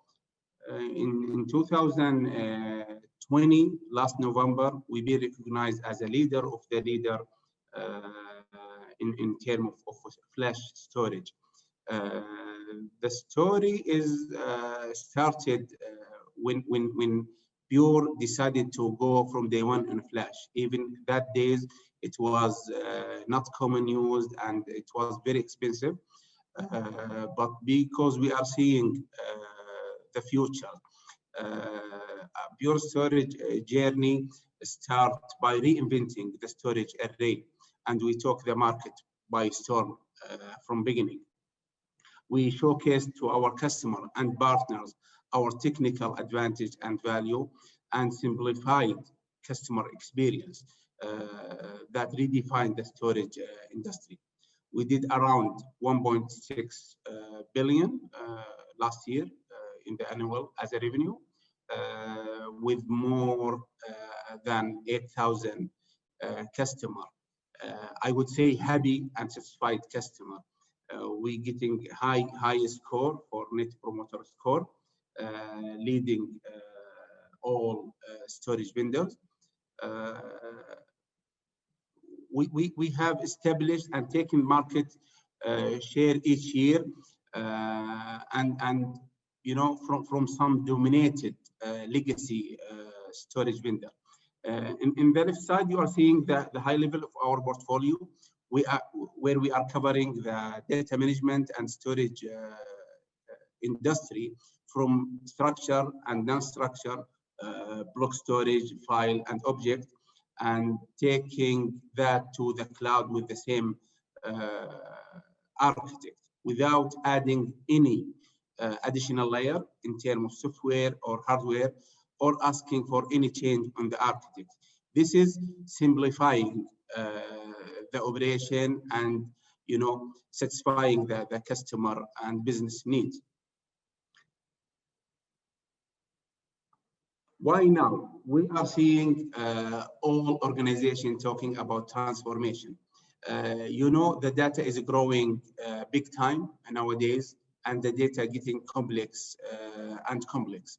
And we seen during the pandemic, I think what we expecting to happen in 4 or 5 years, it happens in only 1 year, where all organizations looking for e-service, digitization, online services, and so on. This is putting high pressure on IT organization to serve the business need. Otherwise, many organizations lost actually business opportunities because they are not getting the value and the benefit out of the data sitting in their data center. To support modern application, AI, machine learning, workload, and fast analytics application, every data platform should support microservices, multiple automation platform over RESTful APIs, hybrid cloud mobility, on-prem, off-prem, or even across different cloud protocols. Also, all of the data should be accessible all the time, very, very fast. This is a key to not lose the business opportunity. We believe at Pure, the concept of cold data doesn't exist anymore. Each data, it's an important, need to be restored and get use of it in very fast time. The new trend, we following the new trend, which is cloud as a service. So we believe any organization doesn't invest in a platform that doesn't support this requirement will hit definitely a wall by losing the market and losing the business. Following and having that said, we are saying any data platform you invest in should be able to support all of your different type of data, different workloads, either structured, unstructured, over different protocols. Accessing the data in less time, it's mean getting the business and catching the business needs and taking the decision in the right time. And one important thing regarding a platform that's serving your needs, is to have it in a simple architect. No need to do a lot of change, no need to add different layers, because we are seeing in the market many legacy vendors promising to achieve the agility, to achieve high objective of the customer. But if you dig more, you will find adding many layers, which make it costly and adding more complex. Coming to Pure, we believe on some concepts. We believe that sparing the time of the customer resource as well toward the innovation instead of doing a lot of operation. So one of the core concepts and philosophy that we build our product based on, its simplicity. We are software-driven company. We build all our value and features based on software to get the value of the agility and the speed and following the business demand. Even in terms of the operation, we have, as you seen here, we have the manual. It's full manual covering all commands that you need in a business card, 4 sides of business card size, where the admin can manage our box. We have very nice story. One of the top 10 banks in the world has more than 3 beta sitting in his data center with multiple workloads, where he is managing that huge capacity with different workloads with availability of 6 nines. We are guaranteeing the 6 nines across all portfolio from an application. We're giving you the option to manage your data center and monitoring all parameters that you are looking for from a single glass. Another value and concept that we believe and we build our technology based on is non-destructive everything. So the customer, we believe the customer have the right to utilize his data anytime, to have his workload and application online and available 24/7. So we guarantee to the customer that regardless of the activities, either hardware, software, cross the generation or within the generation, it will be online and non-destructive. So this is give you the maximum value of your data, of your application, of your business outcome as well. We have a say and statement at a bureau that we guarantee to the customer that the last migration you're gonna do, it's the migration from legacy storage to Pure. Coming to that, we created a program which is unique program. We call it Evergreen, where it is really subscription to innovation. We're getting the responsibility and the pressure from the customer shoulder to ours by many things, which unique values. I will start with the software.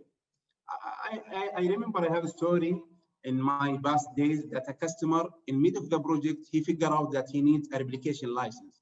So we came back to him that he needs to pay for that license, and we're gonna charge with him. In the middle of the project and without allocated budget, it was hard and difficult to the customer. In a Pure, we guarantee that all software you need, it's included from day one, and whatever license coming in the future, you are entitled to get it for free. Number two, lifetime warranty. We're giving you lifetime warranty in all media with zero restriction. We are seeing similar program, but with a lot of restriction. We assembling our disk ourselves, so we can give the lifetime warranty to the customer. We guaranteeing by Evergreen program that you are getting the lower TCO. We have a special OPEX or subscription to the support by fixing the price to you. We are doing this by no end of support life, that we don't have any end of support life, and we are fixing the price so you can predict your budget from day one. We will never put the customer in a corner to do a refresh or to surprise him by any high cost or additional cost to support his books. So it's fixing from day one. This is some values out of Evergreen program that we have. We are protecting your investment. As I mentioned, all activities that you are doing, planned or unplanned, it will be non-destructive, will be done online without impact on the surface. We are fixing the price to you. Again, I would emphasize on this, no forklift required. So you don't have to do any migration. The last one will be from the legacy to Pure. One important thing I would like to mention about Evergreen, that we are doing a right size. We're giving you the guarantee that you're gonna achieve this much of capacity based on some assessment and size. If you are not achieving that, by this program, we're gonna ship to you extra capacity free of charge. So this, when I mentioned that, we are taking the responsibility from your shoulder to ours, these values covering that and matching your, to make you to focus in innovation, not only on the operation and this stuff. Security, it's an important key. We are following all security standards and certificates, and data security is important to Pure, where all data is encrypted by default. So you will get all data encrypted. No one can get it. So we offer, and as well, we offer many solutions regarding the security, because we believe that data is a key. So we guarantee the protection of your data. Last slide, completing the story of data management. We acquired last June a company called Portworx for $370 million to complete the data platform story, as I mentioned. Portworx is a leading in the, Portworx is a leading in Kubernetes data services platform that can run anywhere, cloud, storage, or any infrastructure on-prem or public cloud. By this slide, I would conclude. Thank you guys for being here and attending this session. I hope if you need any extra details, information, can reach us at Pure anytime. Thank you. So thank you very much, Mr. Abdullah Albaz. Very interesting presentation, especially the evergreen and the forklift support over there. We have one question coming in from the attendees, and I also noticed on your first slide, you had mentioned 33% plus booking from the cloud. So the question is that, can you give us an update about Pure Storage cloud offerings or cloud services? Go ahead, please. Yes, thank you. It's really a nice question. You know, we believe in, as I mentioned, in simplicity. So we make the cloud offering that we have. Yes, the short answer is yes, we have a cloud offering, but we make it differently. We are doing the cloud offering with the same architect of the on-prem and existing infrastructure for any organization. So if the customer decides from day one that he needs to start on-prem, then have his DR on the cloud, or the vice versa, he can do it with zero additional, layer. We are building our hardware and our portfolio with the same architect, with the same software. So we make it simple to the customer. So to serve his business need, he can start with the cloud, he can start on-prem and jump from here and there with the same architect without impact to the business. Okay, thank you very much. So very, very interesting, and wish Pure Storage best of luck for the cloud offerings. And thank you once again, Mr. Abdullah Albaz, for a very fascinating presentation. Thank you. Thank you. Thank you. Thank you. I would now like to call Dr. Harpreet Seth, Head of Architecture Studies at the Heriot-Watt University in Dubai, to make her presentation on regional technology and innovation trends in smart cities. So over to you, Dr. Harpreet. Hi, good evening, everyone. A very warm welcome to the BTX Road Show 2021. I'd first like to introduce myself. My name is Dr. Harpreet Seth. I'm the Head of Architecture at the School of Energy, Geoscience, Infrastructure and Society, which is called EGIS, at the Heriot-Watt University in Dubai. And today I'm going to be talking about regional technology and innovation trends in smart cities, a topic which is very relevant today in these present times where we are designing smart cities of tomorrow. So what is essentially a smart city of tomorrow, and what is really in? The in is being inclusive, smart cities of the future and of the tomorrow. So the question that I want to really address today is the question which is very relevant, which is technology and smart cities creating a divide? And you might ask, what is this divide about? This is a divide between the haves and the have-nots, a digital divide. It is a financial divide, a population divide, a contextual divide. Yes, it is a world which is a world of globalization, but at the same time, we are beginning to see a concept, an idea which actually hinges on deglobalization. So if this is the context which we are working in, then how can the Industry 4.0 promote inclusion? Is it really important? It is very, very critical to the health of our cities and to the well-being of our citizens. So these smart built environment enablers, what would they essentially do? They would create and look towards livable smart cities. to people-centric smart cities, to healthy smart cities, to community-responsive smart cities, and to inclusive smart cities. So I have a question, and I want all of you to reflect on this.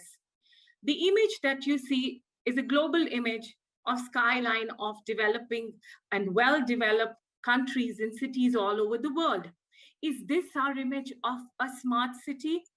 Or is essentially this a smart city where you have these beehives building these beehives together, and this gives us a message of what? This is a message and a power of collaboration. So is this really a smart city?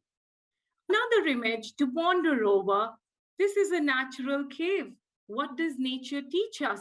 To live in harmony. Is this really a concept, an idea, or a theme for a future smart city? This is actually the Mesopotamia civilization. There are so many lessons to be learned in history, in our past, and in our roots.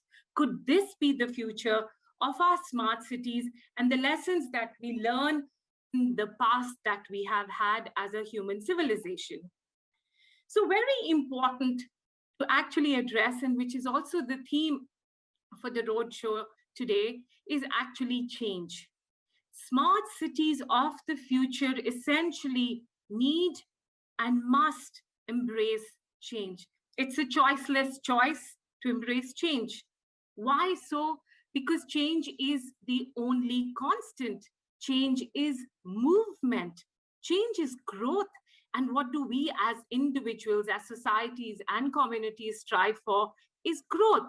Change is intelligent if we make intelligent choices and intelligent decisions. Change is the future. Change is forever changing. And yes, I think the biggest lesson that the pandemic has taught us is that change is uncomfortable and change is also unexpected. So in designing these new technologies, these new innovative methods and strategies that we're designing for our smart cities, we have to design for the unexpected. We have to be designing and always expect the unexpected. And it is our readiness that will actually contribute to the success of what we design as smart cities for the future. If you reflect back into all the 4 industrial revolutions, mankind has forever been growing. We started with mechanization. We moved on to mass production. We also moved on in the industry 3.0 to automated production, and finally to machine learning and the smart factory. Now, these are choices which allow us to grow and prosper. So when we look at the region itself, yes, these smart cities of the future need to be change-centered. Absolutely. Yet, what is the most important yet? Yes, digital technologies, yet user-friendly. Technological advancements, yet human-centric. Industrial, yet there's an ease of use. It is integrated. It has a holistic approach, yet it is productive. It is available, yet it needs to be accessible. It is effective, yet needs to be inclusive. It is relevant, absolutely relevant in these modern times, in this contemporary world that we live in, yet it needs to be livable. And most important in this design is how are we creating memories and experiences for the people and the communities that we are designing for. And in the region, we have a absolutely brilliant example, which is in Saudi Arabia, which is the NEOM project, the line, which is actually beginning to look into how we can essentially begin to design for people. So if we are designing these smart cities of the future, we need to remember that we are designing for real people. They are the real asset because they have the power to ignite change. But the question is, we may say we are designing for people, but are we only designing for able-bodied? Are we only designing for the digitally literate, the financially stable, designing for an idealized society, people who are not realistic, unrealistic communities, people, and societies? So what we really need to reflect and think back on is, it is about people bringing and implementing that change. People are the change makers, and we want to design resilient smart cities. It is only people who make resilient communities. Moving on, smart cities of the future, which are designed for a positive impact on the lives and the behaviors of people. They are friendly, they are resilient city environments which create an inclusive society for all. And who are those all? They are disabled, they are the elderly, they are the financially disadvantaged, they are the digitally illiterate, probably also the digitally invisible, because our core focus as innovators, as designers, as decision makers, essentially is the well-being of people, and it is the well-being of people which then contributes to healthy cities. So just trying to sum up on what are the key enablers in designing inclusive smart cities of the future. The first key enabler is people. It is not only about being smart, it is about being inclusive. Smart cities equates to smart people and communities. The smarter the people, the smarter our cities. And this human element is the pivot to these smart communities. And you might question, how do you create smart people? How do you create that change in people becoming smarter? And it is here that technology becomes that aid in educating and creating awareness. So we start and move our shift from being technology centric to citizen centric. We provide the same facilities, the activities, and the experiences. Only then, when UN says they have a sustainability development goal of making cities inclusive, safe, resilient, and sustainable, are we going to be able to create that seamless interaction between people, between the infrastructure that we provide, between cities, and between people and cities.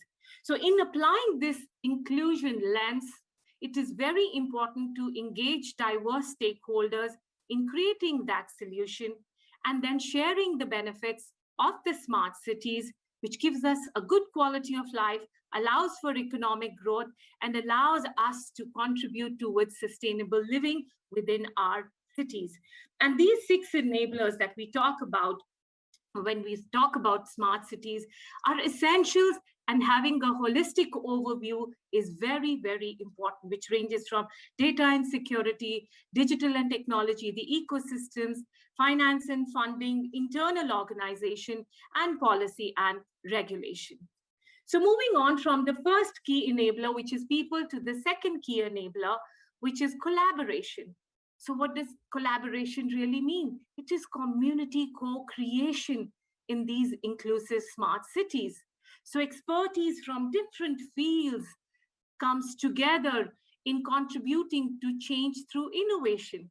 And it is time, and I think more important than any other time in the history of the human civilization, is now for us to work together for a sustainable future. New community engagement models that brings the residents, the civic organizations, the businesses, the city stakeholders into this solution creation process. But it is not about only having dialogues. It is about creating real life working models, inclusive living labs. These are living laboratories which are dedicated public spaces to test smart solutions, but in a real life context. If we don't engage real people, if we don't create real life scenarios and real life context, then we are absolutely failing in just creating concepts and ideas and not really implementing them or looking at the impact that they have. This allows us to then understanding them how they interact with the residents that they have. This infrastructure, we can possibly use multimodal crowdsourcing, and very important is the feedback from the community. The third key enabler is actually being adaptive. So we need to move from smart to being adaptive.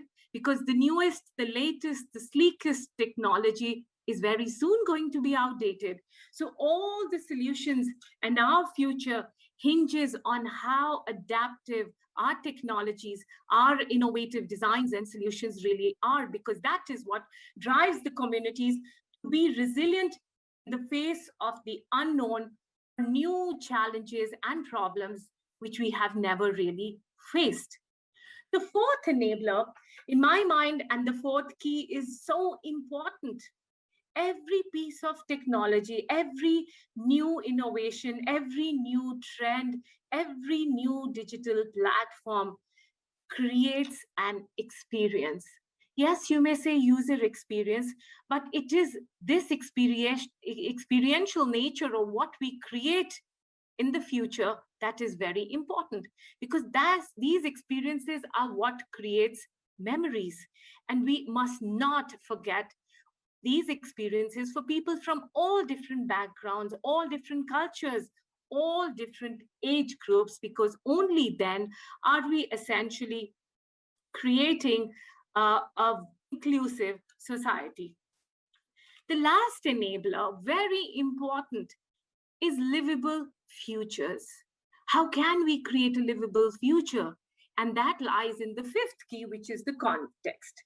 Now, you might argue, we talk about globalization, but isn't the global becoming more important? Yes, global awareness, but addressing the local too. Because slowly, I think one thing which is really highlighted during the pandemic is deglobalization may be the new response. Context is important because the resources and the innovation needs to respond to that context to create a sense of belonging, to create a sense of well-being within the community, and create a sense of culture and a culture of integrity. So in conclusion, what I would really want to highlight is when we talk about any new technologies which we see in the region, when we talk about new innovations and new trends, some are always going to be tangible, but there is so much that is intangible, and that really has an impact on the city and its people. So we need to move from smart to smarter smart, from exclusion to inclusion, where we can work collaboratively together and not essentially be designing for the ideal future. So what we do, we think we are designing for an ideal future and then accept that these people are going to be catching up. We need to design these smart technologies, smart living, a smart city that is for the people, thus by the people, but also people not easy to design for and not really forgetting those people. So to conclude, I would just want to add the possibilities of positive impact through the design of these smart cities is limitless.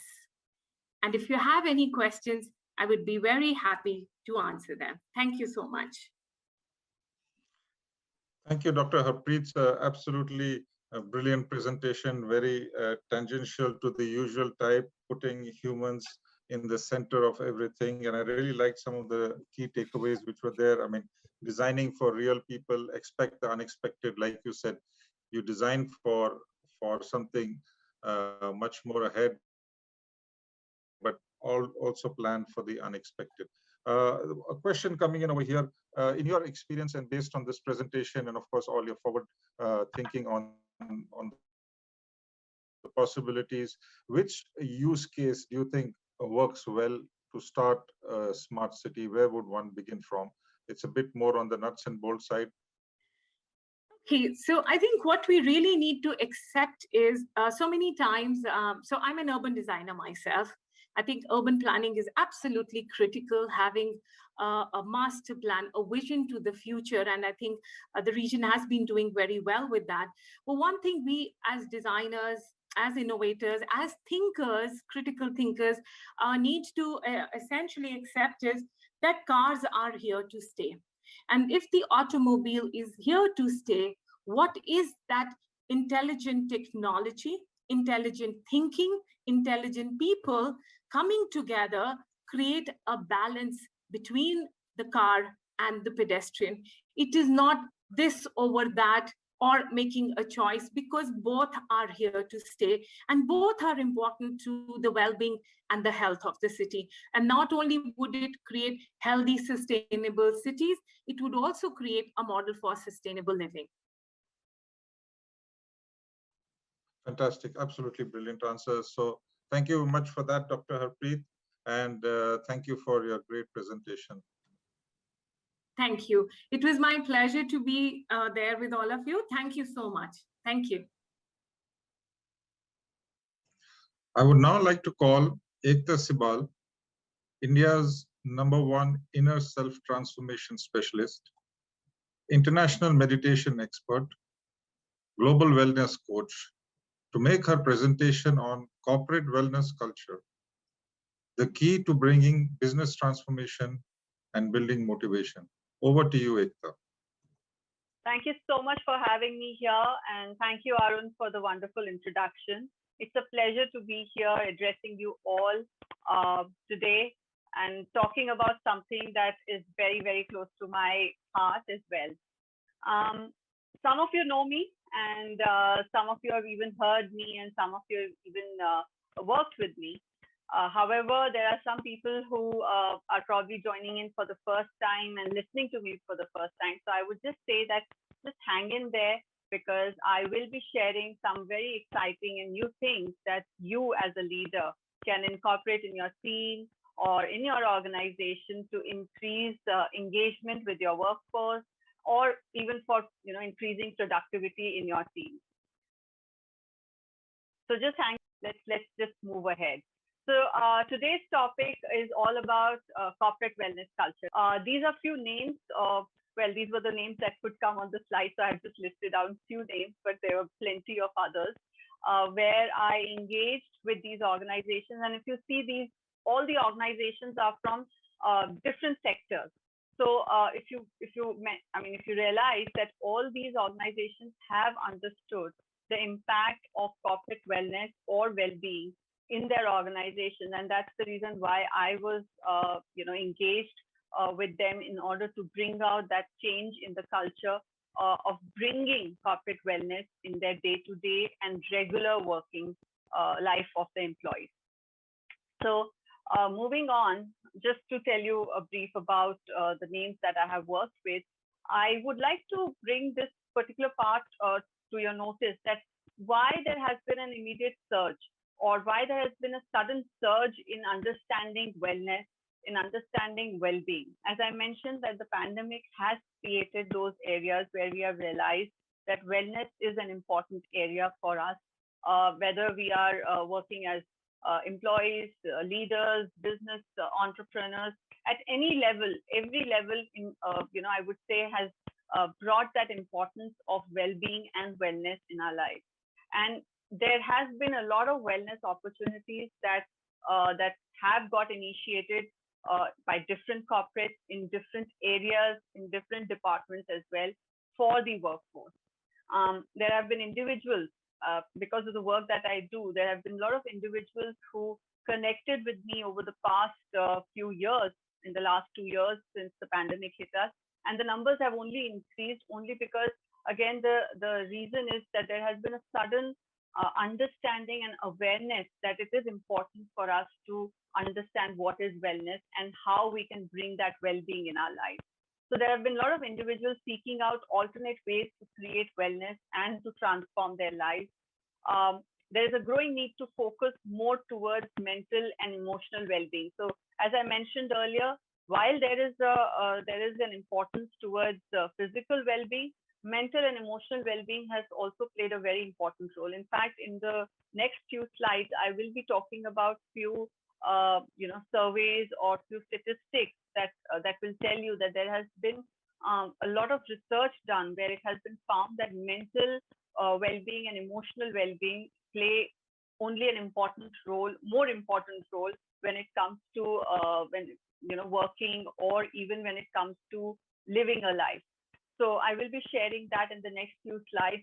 Then stress and anxiety has been an increasing concern, and in fact, WHO had listed down stress as a worldwide epidemic much before COVID pandemic even happened. So if you notice that stress has always been a part of our lives, and we have always been, kind of affected by it. Now it is only more important for us to take the right actions as leaders to make sure that the stress and anxiety do not impact our productivity or employee engagement. Then there has been a lot of innovative solutions that have come out to motivate and uplift the workforce and the individuals as well. So it's no longer the same way that all the organizations used to work, where they would conduct a lot of team off-sites, or there will be team dinners or team building exercises. A lot of organizations have moved away from that, also because of the fact that there has been a lot of virtual working that has come up. But that is one reason. However, the second reason is also the fact that the organizations now are moving more towards corporate wellness culture. They are understanding that it's not just about doing one or two activities which talk about well-being. It's about building a culture of well-being in the workforce, in the workplace areas as well. And that's the reason why, because of all this immediate surge towards well-being, I have conducted over 500 virtual coaching and counseling sessions just in the past 1 year. And there have been over 200 virtual presentations world over that I had conducted, again, just in the past 1 year since COVID-19 pandemic hit us. So you can imagine that this pandemic has brought a lot of importance towards well-being. And I feel that it is important not just because the pandemic had hit us, but it was probably important earlier as well, that we would give importance and we would give that attention towards creating a culture of well-being in our workplace areas. So moving on, now that I have shared this insight with all of you, this knowledge with all of you, that why there has been an immediate surge in well-being, or why has there been, why so many organizations in different sectors are engaging to talk more about mental well-being. Now that you have that insight as a leader, what will you do with that? I have a question to you all. So this is more like a rhetorical question, so I'm going to answer that as well.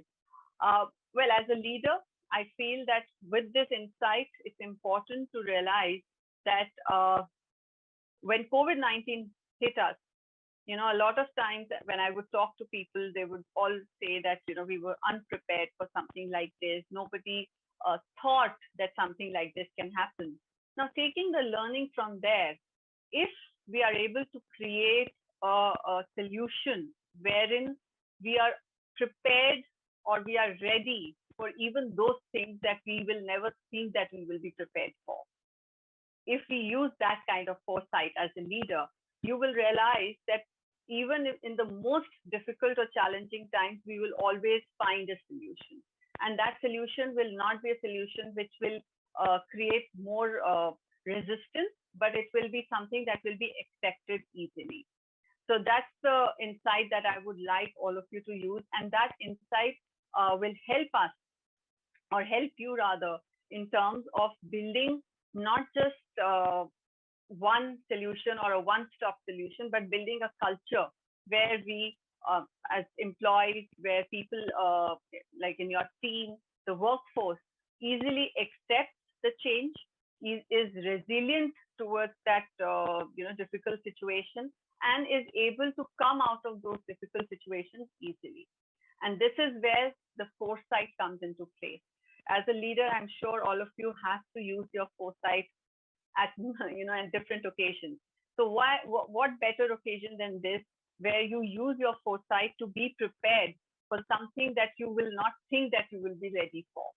And this is where the corporate wellness culture comes into being. Because as I mentioned earlier, corporate wellness culture is not just about building a culture for physical well-being, for taking care of your fitness. It's just not about physical fitness, but it's also about mental fitness. It's also about spiritual fitness. And this is where corporate wellness culture helps you to build that acceptance, wherein people are not resistant to change, wherein people are ready to accept any difficult or challenging situation. So having said, or talked about corporate wellness culture a lot, let me just make you understand what exactly is corporate wellness culture, just to give you a brief about it. Well, it's a culture, or it's basically a way by which you create an environment which promotes physical, emotional, career, financial, social well-being, and even spiritual well-being, which I have not mentioned here, but that is also a part of our well-being dimension. So a lot of times when we talk about well-being, it's not just one thing. It's all these things that come into play. And when you bring it all together, it makes a lot of difference, because that's when you are able to bring that, a sense of wellness in your organization, a sense of connectivity in your organization, and that helps in increasing productivity, enhancing the engagement with the employees. Similarly, it is also about a culture which helps in developing adversity quotient in your workplace. Now, because of the pandemic that hit us, many people, and in fact, I also advocated on this part where I said that it's very important to increase our adversity quotient. We should be ready to manage and handle any adversity that comes in our life, and be able to accept those adversities as well. Because whenever we are hit with any problem or a difficult situation, the first thing that we do is we deny it. And that is what a lot of people did during, when the pandemic had just hit us. So it's very important to understand that adversity quotient has to be developed right from the beginning. And if we start now, even now, it's not late. It is something that if you start now, you will be able to develop and build it as time passes, and we will be ready for any other challenging or difficult situation that comes in our life. Then cultivating a mindset of living a resilient life. I think a lot of us had forgotten what is resilience, because of the fact that everything had become easy for many people, or it was coming easily. Like, even if you want to say, if you want to order some food, you just have to pick up your phone and open the app and just order. So it has made life easier, those kind of technological advances. However, that also leads to creating a sense of not being resilient, of doing something which is, or accepting something which doesn't come easy to us. So at this time, during the pandemic, resilience played a very, very important role, and cultivating a mindset to live a resilient life is very, very crucial when it comes to any organization, or as a leader. If I have to say, as a leader, it's very important for you to develop that resilient mindset in your workforce, so that any change, any difficult situation can be handled well. Now, like I mentioned, that there are certain statistics that I would like to share with you. And even here, I've mentioned that depression symptoms had increased in general because of COVID-19 in the last one year. So there has been a huge increase, which is a threefold increase. In fact, I would like to share here that there was a research that was done globally, and more than 75% of people have been identified with having some sort of mental health issue at this time. So you can imagine that the numbers are running really, really high.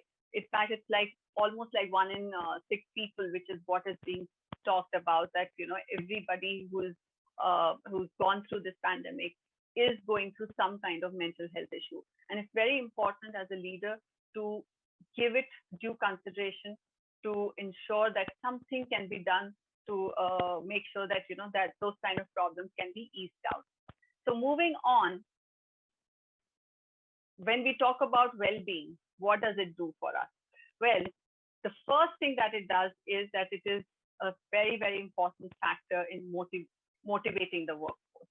A lot of organizations, when they had run surveys to find out what is it that motivates the employees or the workforce in their organization, it was found that the organizations that focused more on wellness of their employees is what motivates those employees to not change their jobs, or to remain in the organization, or to even work with complete loyalty and with complete absolute attention and focus.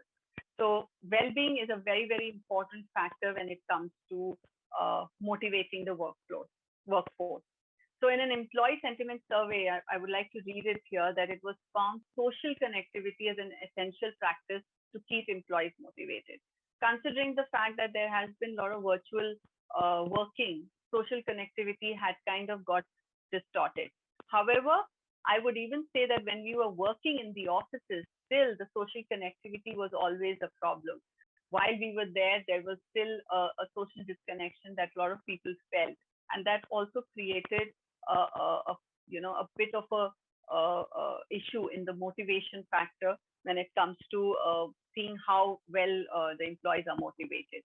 So social connectivity is an important factor, and social connectivity happens when we bring people together, when we talk about something which is common to all. And wellness, I feel, is a common subject that brings people together. So social connectivity is again a very important aspect when it comes to keeping your employees motivated.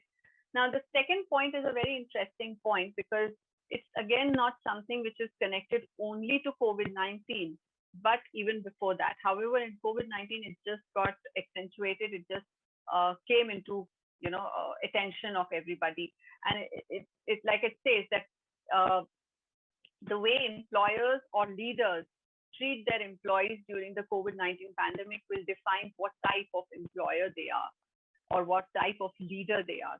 And this will impact the employee loyalty, motivation, and overall employee and customer satisfaction. So if you can see that just by the way how a leader behaves, or the leader creates opportunities for their workforce, will define a lot of other things. It will define the motivation, it will define loyalty, it will define overall employee and customer satisfaction. So the stakes are really high when it comes to managing the workforce in terms of well-being. Now, as mental health has dipped due to COVID-19, leaders need to develop tools, different ways to create a culture that supports the workforce. It's very important to now find different ways. It's no longer, like I mentioned earlier, it's no longer about just doing team offsites or anything, or just having a yoga session done in the office, or even a virtual yoga session done. It has to go beyond that. It has to be about awareness. How much awareness are you creating about well-being, wellness, that will work well for the leaders in order to motivate their workforce. So new age employee engagement, this is just a small something that I feel is equally important, where organizations are now engaging. In fact, if I have to talk about India, Procter & Gamble is one of the organizations which is openly engaging in in terms of corporate wellness, when they are engaging with experts, mental health experts and other experts, to talk on emotional well-being. So similarly, there are many other organizations who are right now looking at various avenues by which they can increase employee engagement, not just by the conventional ways, but by new innovative ways. Moving on, how does it impact the entire business transformation? Now, when we talk about transformation, we are looking at not just one area. The moment you start putting your focus on corporate well-being and wellness, you will realize that it impacts the entire gamut of the organization. It's not just one thing. It's not just two things. It's everything. So the moment you give importance to the well-being and the wellness of your employees, these are the short-term and long-term gains that leaders can expect. And you can see the list is pretty long. So it starts from productivity, and it goes up till the fact where it says, you will be increasing the levels of adaptability, flexibility in your team. It will heighten the happiness quotient. It will develop a culture of togetherness in the company and in the team. Not just one thing that a leader would gain by including corporate wellness culture in their teams or in their organization, but the solution will only give you maximum results if you involve or include corporate wellness culture in your organization. Now, I just would like to share this one small statistic here, which was a survey done by Harvard, where it found that for every dollar that was spent on employee wellness, the medical cost that the organization would be spending had fallen down $3.27, and absenteeism cost had dropped to $2.73. This is for only $1 which was spent on employee wellness. So you can imagine that the returns are so very high when it comes to employee corporate wellness culture, building that corporate wellness culture. And if I have to talk about corporate wellness culture, it is very important to have a very well-designed, customized corporate wellness culture for your own organization, which talks and which deals with the areas that need to be focused for your own organization, because that will positively impact your productivity, the team productivity, the organizational productivity, and also increase the engagement within the employee setup. So a very well-designed corporate wellness program is what one needs to look at. Now, this brings us to the end of our session today.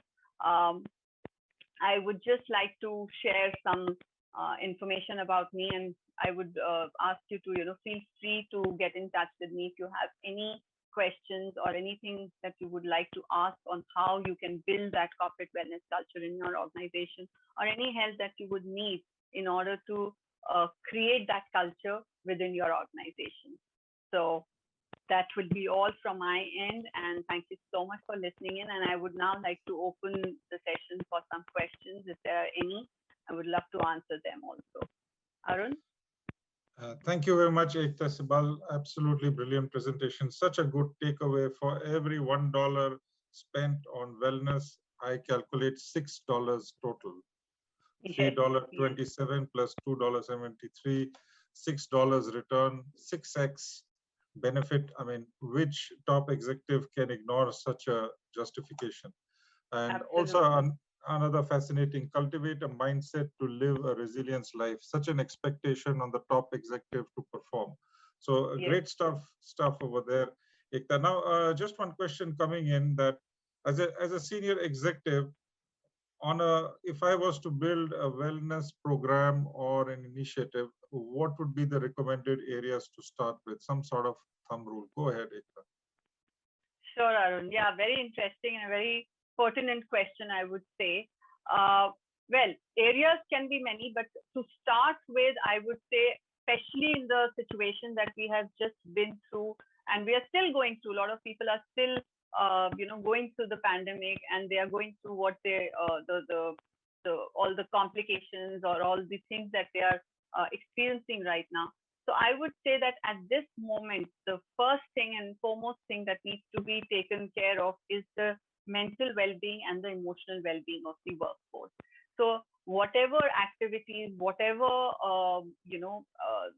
things that a leader can do in order to create awareness about mental well-being, about solutions, what one can do in order to create a strong mind, in order to bring resilience in their life, to manage any other difficult or challenging situation that they may experience. I think that's the area I would say organizations to start looking at least to start with. Mental and emotional well-being is what one needs to take care of and give that focus to.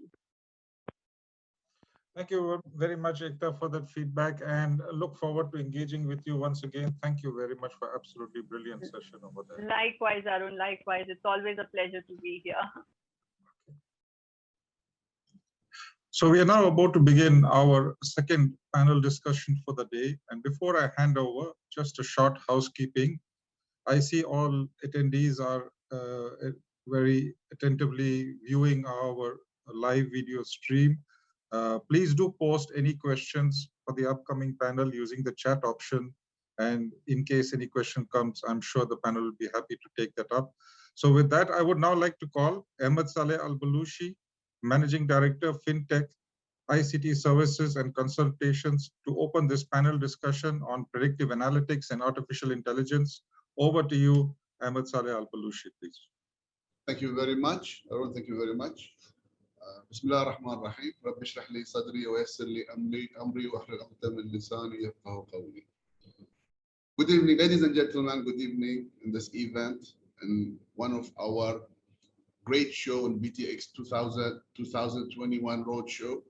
And of course, we are focusing on the artificial intelligence topics where we have a group of international group of artificial intelligence. And our main focus is to distribute and show the world that how artificial intelligence is moving and advancing so fast.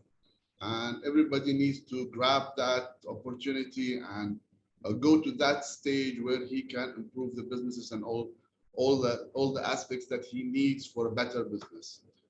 Before I start the panel, I would like to call on the panel Dr. Jassim Haji, the president of International Group of Artificial Intelligence, to address his speech. Thank you. Please go ahead, Dr. Jassim. Thank you very much, my friend Ahmed. Thank you all for joining. Good evening. Assalamu alaikum wa rahmatullahi wa barakatuh.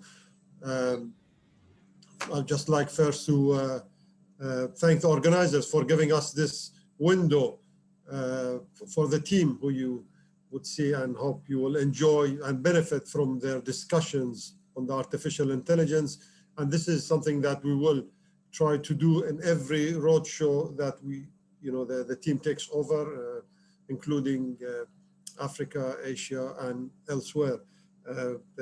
Just in a few seconds, International Group of Artificial Intelligence, I would call it the fastest growing group in the whole world in terms of artificial intelligence, because it's growing every corner of the world. Of course, there are bigger organizations, probably in Europe and North America, but what distinguishes this is that we have already countries in the Middle East, in Asia, Africa, Europe, and Caribbean, North America, with representatives, and we keep growing with members and representatives, and all towards the knowledge of the artificial intelligence.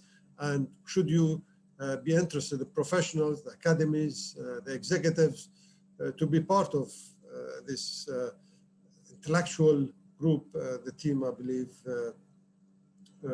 of BTX show will be happy to help you. Without further ado, back to you, Ahmed. Thank you all. Enjoy the show. Thank you very much, Dr. Jassim. And now I would like to start, because we don't have too much time, so I will start the panel with our guests and speakers.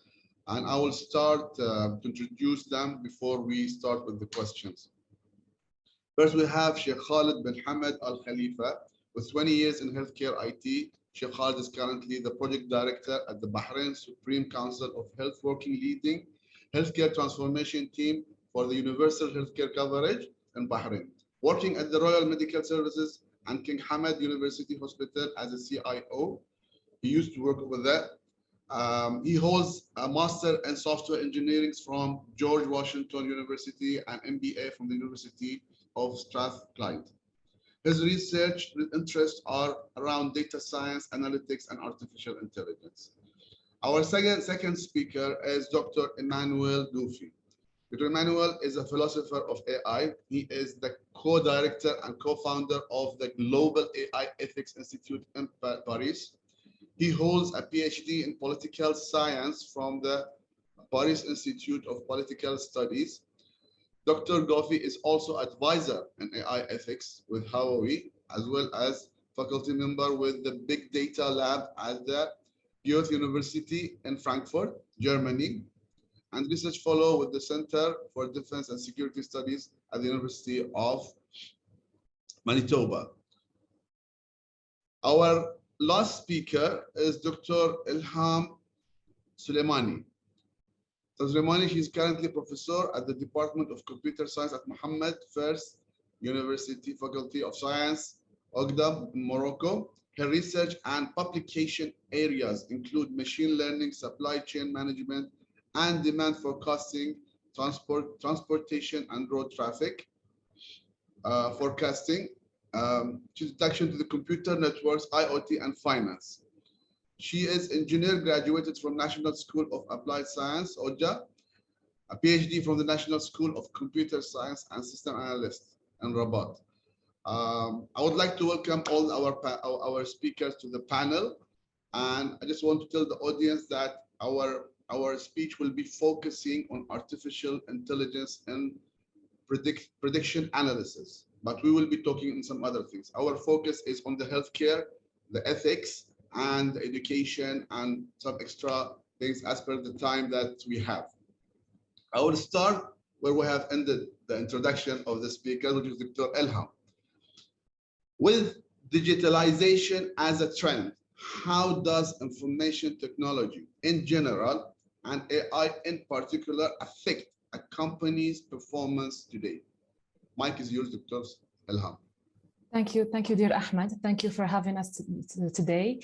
Thank you for giving us the opportunity of being part of the change without any delay. So I will try to answer this first question. So the term digital transformation is now a buzzword, artificial intelligence also.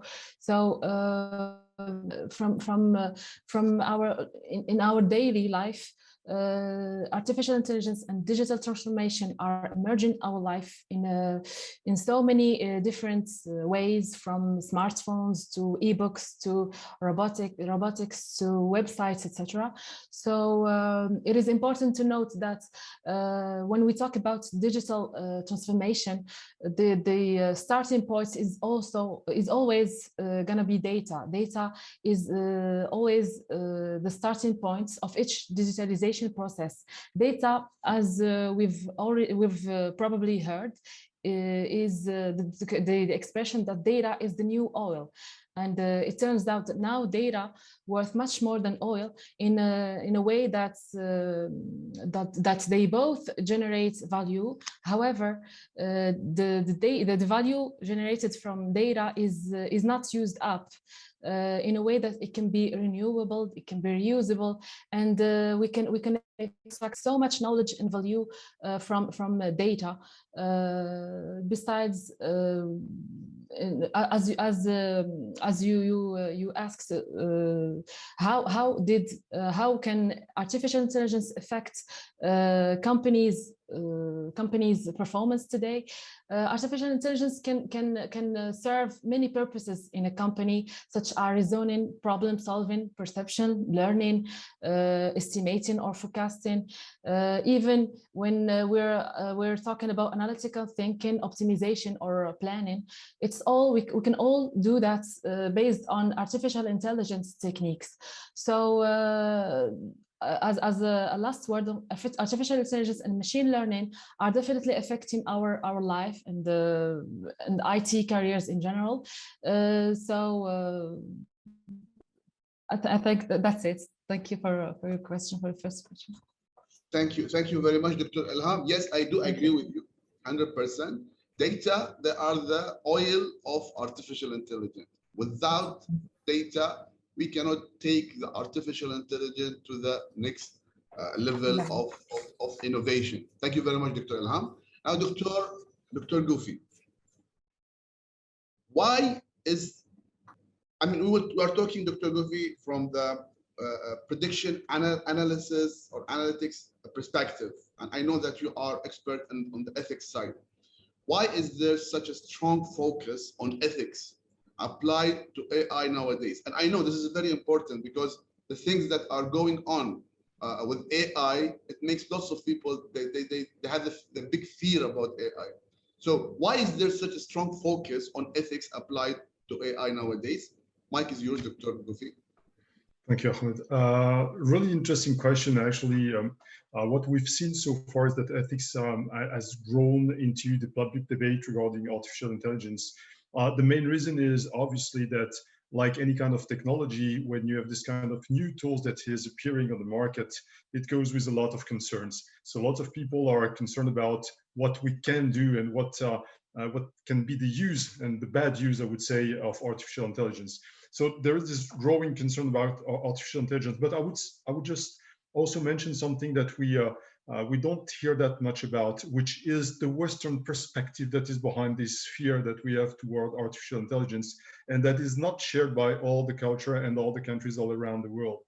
Basically, I would say that if you look at the Western philosophy, we do believe that this is starting with Aristotle and Plato. We do believe that human beings at the top of the hierarchy of nature, right? And given this position at the top of the pyramid, we feel like we have to be in control of the rest of the world, of the rest of the environment we live in, right? So AI is seen as any kind of technology, as a tool that will allow us to control the rest of the world, right? So in this kind of world, obviously, if you are the US, you are first, you are the leader in artificial intelligence, so you can impose your perspective, your view to the rest of the world.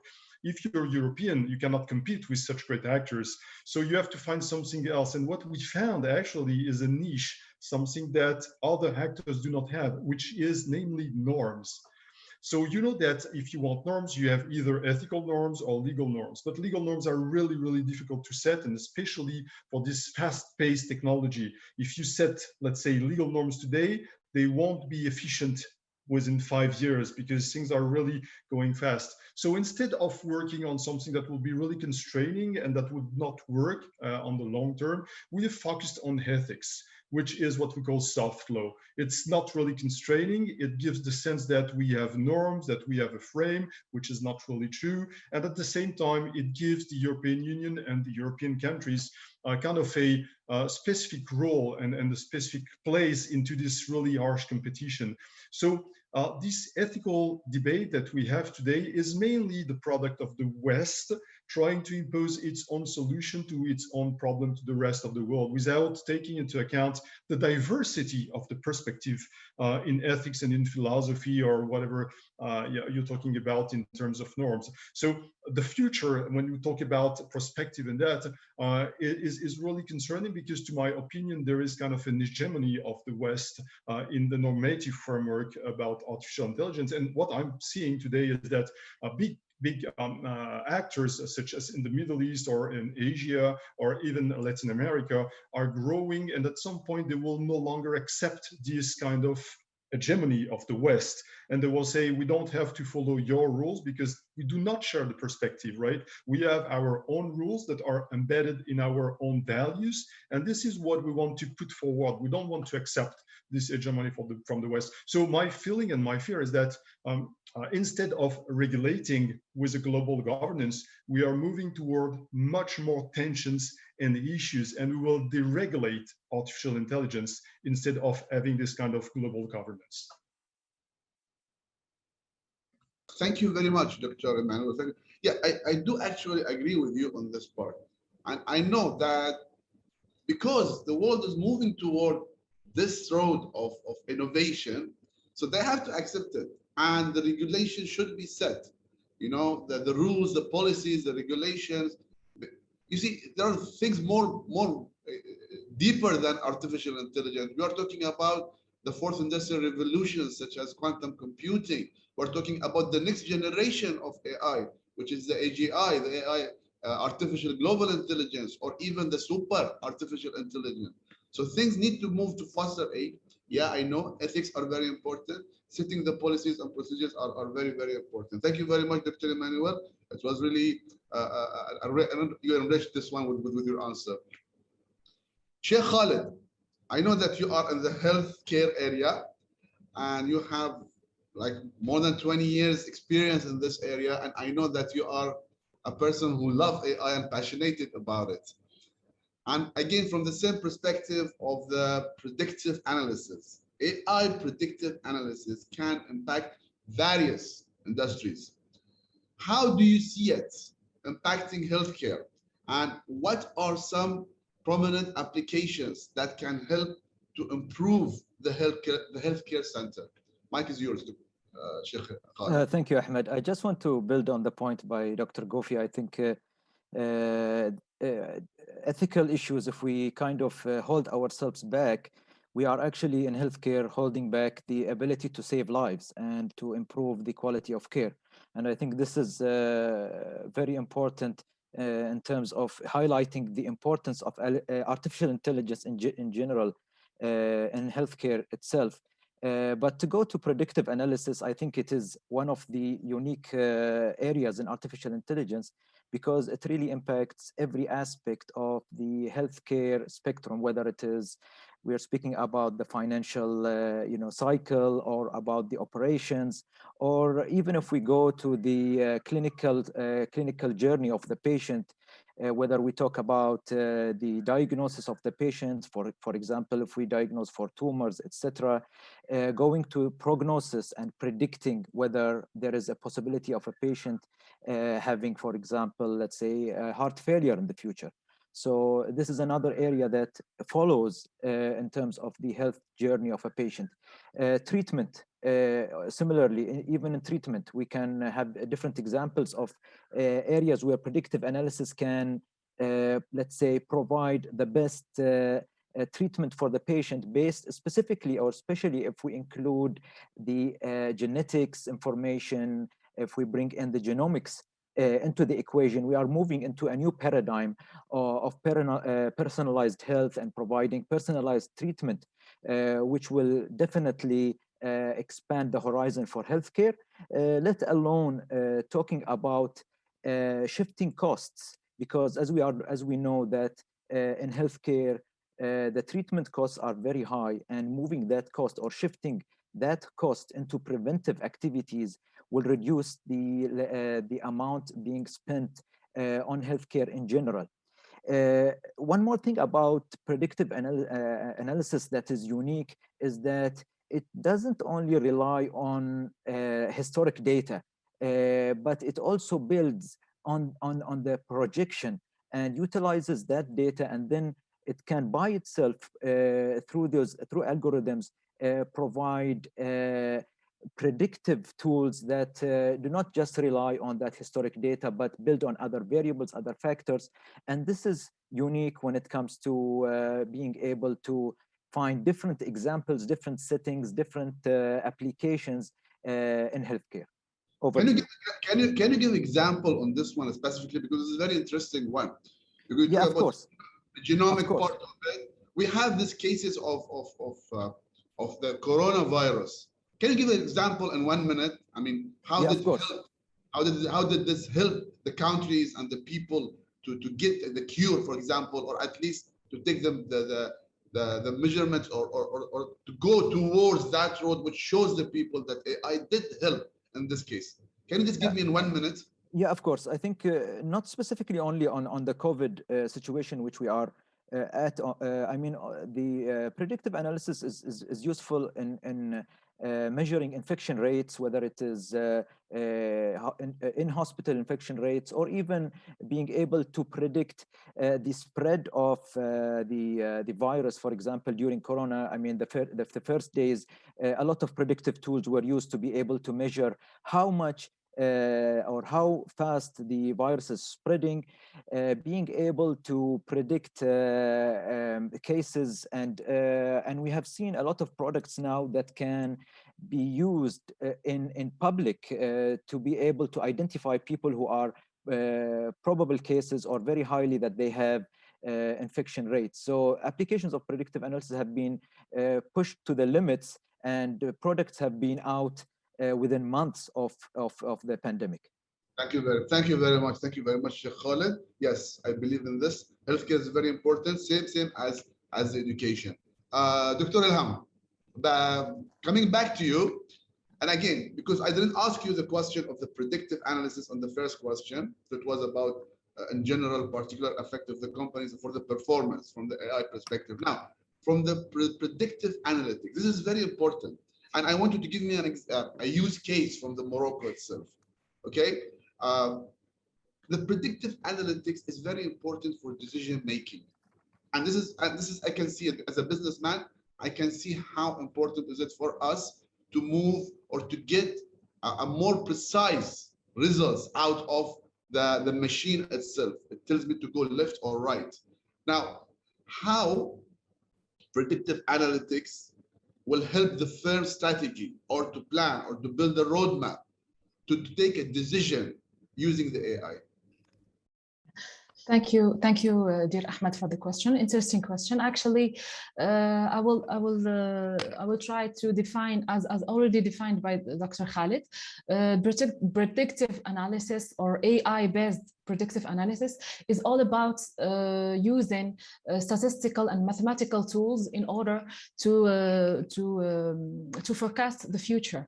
Making these forecasts is just assuming that the past is good reflection of the future, which is not always true.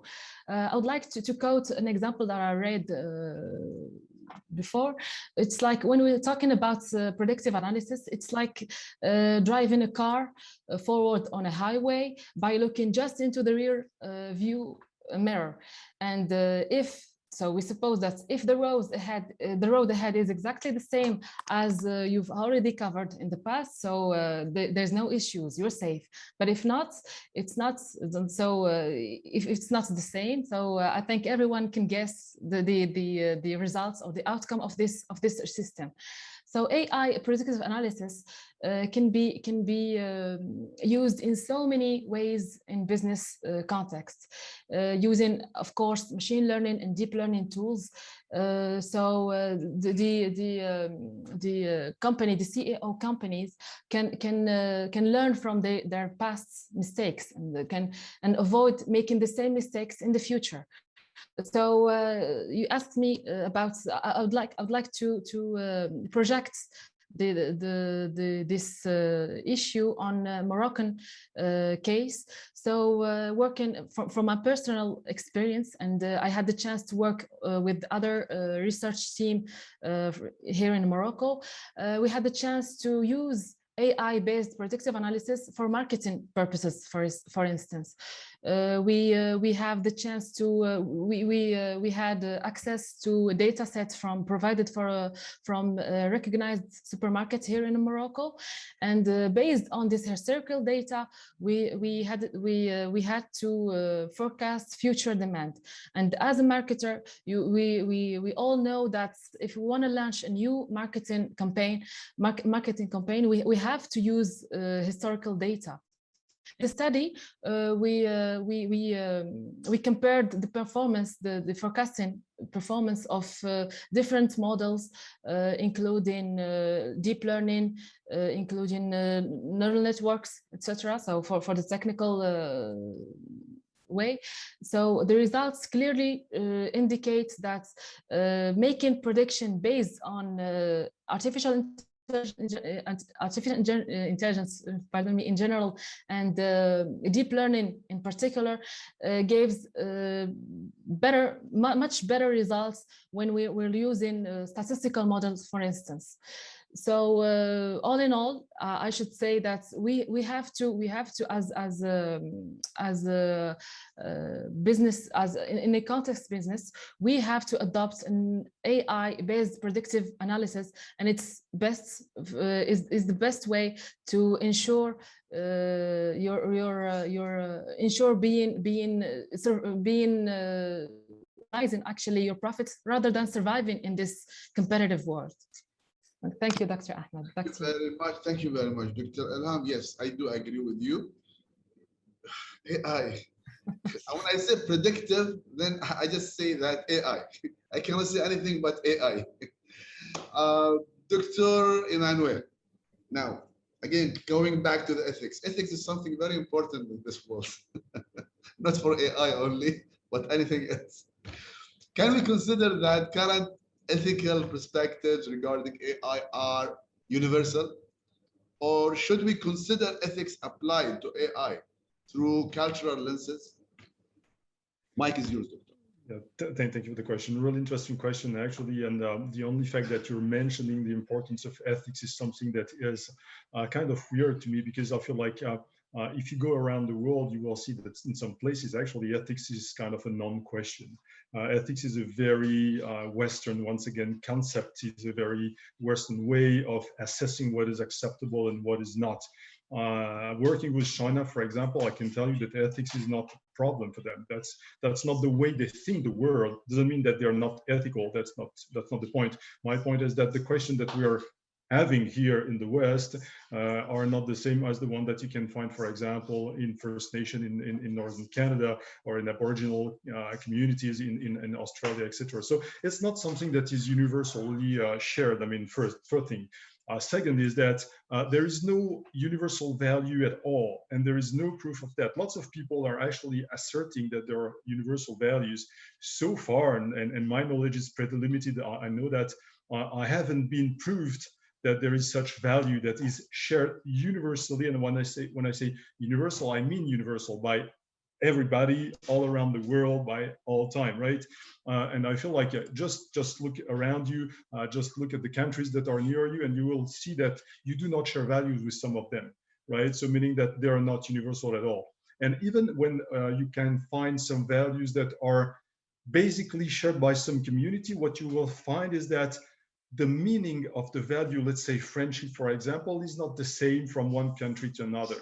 I'm French and Canadian. When I've lived in Canada, actually, friendship does not have the same meaning as it has, for example, in France. We're using the same word, but the practice is not the same at all, right? So meaning that even if you're using the same value, the same word, you don't have the same meaning behind that. And then even when you have the same meaning and the same words, you won't have the same hierarchy. Let's say for me, maybe friendship will come first, but maybe for someone else, money will come first, right? So all this put together shows that actually there is no such things as universal value. Interestingly, when you look at sociology, this speech about universal values is called a speech act, meaning that we are creating something just by saying it.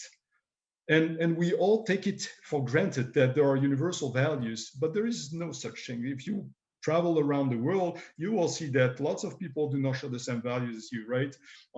It's sophisticated to look at dictatorship in this kind of country and do not share values with people that are living under this kind of perspective, right? My perspective, personal perspective. So it's something that is really, and it's related to what I was saying earlier about the Western hegemony. It's something that we have created. We just have to step back, see the big picture. It's all about international relations and the way we see the world that has been imposed by the United States and then by the West at large, saying we have universal values because we live in a cosmopolitan world. And this is something that even in France, we do not all share, right? Cosmopolitanism is not something that is really accepted. I would say that my priority comes to my community first. I do not feel like I'm a cosmopolitan, right? Family and you know, maybe your village, your city, your religious community, this kind of things. And then maybe at the very end, you will think about the rest of the world, right? So this is really, once again, a Western view on that.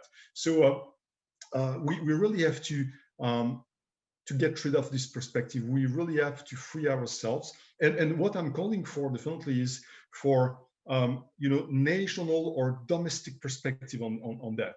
Just because I'm hearing the same speech, the same words, the same ideas time and again, which are actually summaries of summaries based on other summaries. What do you recommend? From your perspective, what do you recommend? The best approach? What I do recommend is actually that each country, because we cannot split the world into culture, that's too complicated, but each country should set its own ethical perspective when relevant. If you don't have any kind of question regarding ethics, that's not a problem, but you don't have to accept that other will tell you what you have to do in your country, right? So the important thing here is that your country, your public authorities should work on establishing their own set of ethical rules or legal rules when relevant. And you must not wait for the West to provide you with such rules, which is happening in Africa. And I've heard a lot about Africa must be included. No, Africa must set its own perspective. They must not be included in the Western perspective. That's a bias. And we're all talking about biases that are unacceptable. This is the first bias that we have to get rid of. I agree 100%. I just wanted to see from your experience, from the ethical point of view, I wanted to see how is it. I do agree with you 100%. Nobody should wait for anyone. You have to set your own policies and procedures. If you want to move forward, then you don't wait for anyone. This is your own life. This is your own house. Go there, set your team and set your policies and procedures. Then you go on. Otherwise, if If I have to wait for Google or Apple to provide me a service or a device, then what is my being in this life? If I have the mind and I can do it myself, so why I don't do it? Thank you very much, Dr. Emmanuel. Great points. I really appreciate your answers. Going back to Sheikh Khalid, again to the healthcare, the important place, the place that the people always, you have to go there, especially these days. Hopefully not. Yeah, what are the technical? Again, I'm talking about the ethical as well, but I know that you will talk about it in more details. Although it is Dr. Emmanuel expertise, but I know from the healthcare perspective, I need to know the technical and ethical challenges that may face the healthcare applications whenever you are using AI predictive analysis. Yeah, I think Dr. Gofi makes a good point. It's how you address these ethical challenges. And as we are aware, there are many ethical issues, or let's say challenges, that are inherent with healthcare, specifically, let's say, around the patient autonomy in terms of how the patient can make his own decision. And this is where using predictive analytic tools can come into play. And this is where we need to define where we are in the spectrum of ethics, and how much we will allow predictive analysis tools to make those decisions on behalf of patients, specifically some patients who are not able to make their own decision given their condition. So this is one of the areas that are let's say that come with healthcare. Again, the confidentiality and data security is something that is very important to talk about, because you are aware of how much that is hot in terms of the ability to misuse that information. And in healthcare, this is another area that we kind of cross and need to be able to address how we want to approach this area of data privacy or patient privacy.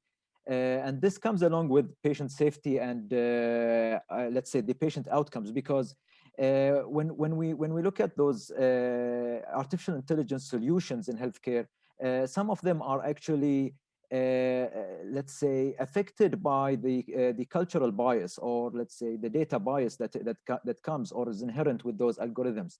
And therefore we need to make sure that this is something that is addressed when adopting AI or predictive analysis specifically, because there we can really have an impact on the patient safety and outcomes due to let's say a non-rigorous or a direct applying or application of a AI solution that has been only tested in different cultures, but not adapted to let's say the local culture itself. Again, other challenges that are general, let's say, not only maybe to healthcare, is the availability of people, or let's say enough resources that are able to take forward those solutions. And this is something that we kind of face when we are trying to implement some of our solutions, is that we are really trying to move into new areas or frontiers in healthcare. And this needs expertise that sometimes is very challenging to find. And this will allow us also to be able to incorporate those solutions in a good manner and in a good fashion across the healthcare provision or the decision-making process. Because as you are aware, sometimes those decisions need to be taken on the spot during an outpatient visit to a doctor, and we need to be able to provide that timeliness, and as well as maintaining all the other ethical issues that I've mentioned earlier. Thank you. Thank you very much. Thank you very much, Sheikh Khalid. Yes. I do believe in this. I think we have technologies that can help in such putting data in more confidential area. Check your WhatsApp. I send you a message. Maybe if we time permits, and I can ask you that question. But now let's move on to Let's go to Dr. Ilham.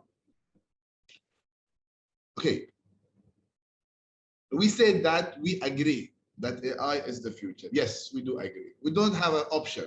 Yeah, it's like I remember when I was talking, because I'm an expert on the blockchain technologies, and I remember that some of the banks or financial institutes, I told them that blockchain is the future of the financial technologies. They said no, it will not be. Everything will be centralized. I said for now, yes, but you will be forced to go there because this is the future as of the Industry 4.0 is forcing you to move there. Now, with AI is the future because the trend of the world is forcing you to move to that trend. It's not up to you. It is an enforcement for you to move from one place to another place. Same with what happened in the pandemic. Nobody wanted to work from distance. But see, we worked from distance. We had to work from distance. Other things will come and enforce you to use this. So is AI capitalized after all? Dr. Ilham? Thank you. Because we didn't talk about the education, huh? If you can talk about and focus on education, it will be much appreciated. This is another element, another aspect as important as the healthcare is. Okay, dear Ahmed, thank you for the question. I definitely agree with you concerning blockchain as the future of AI in finance. I completely agree on that point. As you already said, so we all agree that AI is the future of everything, and AI is the buzzword. So simple answer to this question is yes, AI is capitalized by so many companies. I don't know if I'm supposed to name some companies. So in social media, in our daily life, so many companies have capitalized on AI. To adopt an AI approach or an AI perspective is no longer an option. It becomes a necessary thing to do. So I would say that if you want to talk more about Morocco, yes, we had the last decades. Morocco is largely investing in AI now. In order to capitalize on this demand for AI in research and development.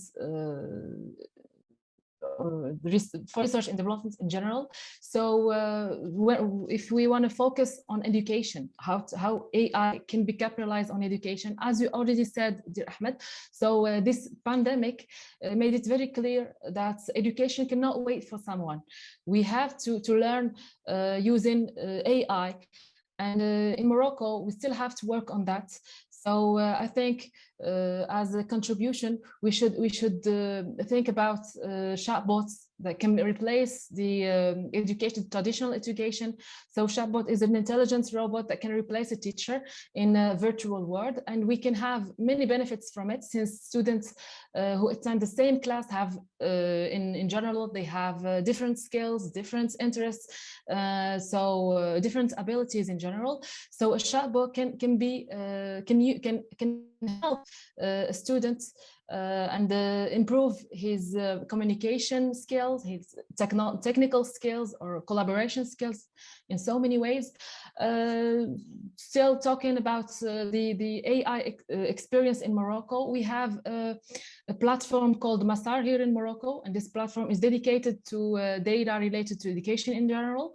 So for now, this platform is just about it's a crude platform, so about adding, updating, deleting data, etc. So we have to add other BI, business intelligence modules, business intelligence plugins, so it can be more intelligent, and we can detect learning, for instance, learning differences, and improve targeting of courses and support services. With Masar platform data, we can will correlate this platform with other data sources from urban, from satellites, etc. AI can tell us which school needs which resource in terms of educators, administrators, supplies, etc. And we can learn we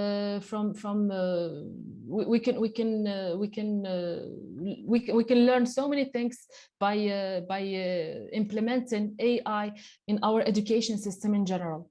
So as a closing word, so AI is just a tool that we're supposed to use properly in order to benefit from, and everything has a risk. So we won't be able to grow unless we take a risk actually. Thank you, Ahmed. Back to you. Thank you very much, Dr. Ilham. Thank you very much. Yes, education is something that I'm really concerned about when it comes to AI. And I believe that as important as the healthcare is, education is very important. And we need to work so hard as AI experts to spread the idea and the concept that we need to move to that stage. And education is not less than healthcare. You have good people, people who has knowledge and they know how to think and they know how they can see the future. Those people who can build the country and the world for you. Thank you very much, Dr. Ilham. Coming back to you, Dr. Gofi.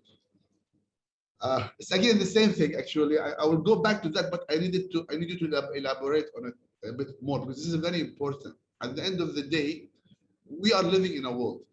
And this world need to participate. I can govern the things within my country. I can put the rules and policies and procedures within my country. But still, when I want to travel abroad or I want to deal with countries, then I need these people to give me something to work on it, to follow it. So how can AI be framed at an international level? So is it possible to reach some kind of global governance for AI? Mike is yours, Dr. Yeah, really interesting question, Ahmed. Definitely, I would say that yes, global governance is something that is reachable and that is necessary. As you were saying, we are not living isolated in our countries, so we are dealing with each other, and we have to find room for compromises. I'm just concerned about the fact that we are not moving in the right way. We really, first thing, I think that we first have to drop this, what I call cosmetics, which is the narrative about ethics. We are using words of ethics without doing ethics. That's the first thing that we have to get rid of. Then we have to start listening to others. We have to accept cultural diversity. And here, it's not just me saying that, it's something that you will find in the Universal Declaration of Diversity by the UNESCO in 2001, something that is also enshrined in the UN Charter, right? The respect of cultural diversity is something really important. The OECD is also calling for cultural diversity. Lots of international organizations and lots of fora are calling for this respect for cultural diversity, which is, according to the UNESCO, related to human dignity. And even the UNESCO is considering this defense of cultural diversity as an ethical imperative. So there is room for discussion in global governance, but there is one condition for that, and this condition is discussion, debate. And we have, and when I say, because I'm in the West, we really have to learn how to listen to others. We don't have to agree on what we're doing, what we're saying, on our values, but we have to accept that others will have different perspective. The same way we have to expect others to respect the fact that we have different perspectives. So the only way to reach a global governance would be to have a discussion between all stakeholders. And the idea for me is to have kind of on the same model as for let's say economy and financial institution, maybe we should have kind of clusters of countries that do share values, that do have common interest in the field of AI, so they can just work together, create their own set. Let's say like the European Union is working on its own rules. And then when you have two clusters with different perspectives, different values, different interests that have to, let's say, discuss together or work together, then we need kind of a neutral third party that will help us to meet in the middle of the bridge, not the way we're doing this thing today, which is we're expecting others to meet us on our side of the bridge. That doesn't work, right? We really have to be respectful of the diversity. Cultural diversity is really something that is important. It's the beauty of humanity. So we really have to work on that. So yes, global governance is possible. Universal governance is not, but global governance is totally possible. We just have to get rid of this idea of universality, of values and this kind of things. We have to stop looking for kind of a universal code of ethics, which does not make sense and which would definitely lead us toward kind of a tyranny of the West. And this is something that we do not want. But I think that we have to go back to multilateral discussions, and we have to create those clusters of countries, cultures that do share values and interests that will work together. And then once again, when we have to discuss with each other, then we will need some kind of neutral third party. So yes, it's possible. And I think it's not the perfect way. There is no perfect way dealing with artificial intelligence, but I think it's the best way, and it's way better than what we're doing now, which is trying to impose one unique perspective to the rest of the world. Thank you very much, Victor. Yes, 100% you are right. And with the current technologies that we have and with the current utilities and features that we have, this can be done really. With the efforts of you, the academics and the expert, these things can be done, inshallah. I have one more question for Sheikh Khalid. Then I will ask one common question for everyone before we close down. Sheikh Khalid, you remember just few minutes ago, I talked about blockchain, yeah? And I know maybe some of you, they do not have the deep knowledge about it, but I know that blockchain is not only, by the way, for financial transactions, it's not only for banks. Blockchain is a system that will give you the options to encrypt your transaction, yeah? And it's a very highly encrypted. We're talking about encryption of SHA 256, exponentially 256. So you cannot even imagine, nobody can break it. And it's a transactional database, decentralized everywhere. You can centralize it, but it's decentralized, means that my computer can be part of this blockchain, where your transaction can go through it, another computer, another country. So it's very, very difficult to trace it. It's very difficult to hack it. And the only thing is that the countries are not with it because it's decentralized. Dr. Sheikh Khalid, now, and from the healthcare perspective, and you talked about the confidentiality of the records, the patient records, and the people, they do not want them to see their records. How do you think blockchain can help in healthcare using AI?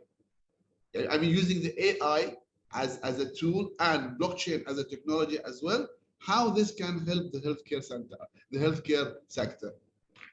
Thank you, Ahmed. I think, yeah, we're probably not too deep into blockchain, but definitely, I mean, there are many applications that can be, let's say, adopted using blockchain technology. But usually, I mean, for myself, if approached by a certain technology, I'll probably do an assessment about why I would use this approach as compared to any other approach. So in a case of, for example, a health information exchange portal, would I use a blockchain technology? Again, it all depends on our business needs and how we define our ethical issues, as maybe Dr. Gofi expanded on. I think this will allow us to be able to select the best technology for us. And if it's blockchain, then definitely I think it has its merits. We know that it is quite extensive in the financial industry, but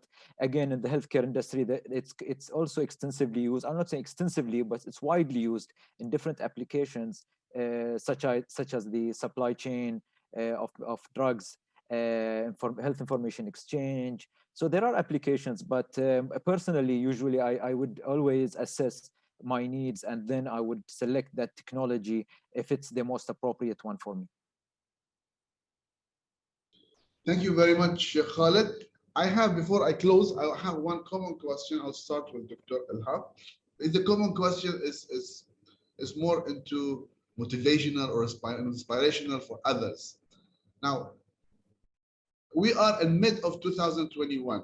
We are moving towards the next period of 2021 and going to 2022. And I can see, if I'm talking about what I'm reading and what I'm facing and experiencing, I can see the world is moving so fast. And everybody is trying to catch up from this cake, the big cake of the economy, the money. But on the other hand, there is a message, there is something that we as the expert of the industry 4.0, including AI, machine learning, big data, Internet of Things, blockchain, we have this message, we need to deliver it to the others. Now, if you were in your country, Dr. Ilham, and you would love to send a message to your decision makers that this is the future and I want you to adopt it, what would you say? How it will enhance and change the shape of your country? Great question, dear Ahmed, as a closing word. So AI is the future. AI is, we are living the future actually.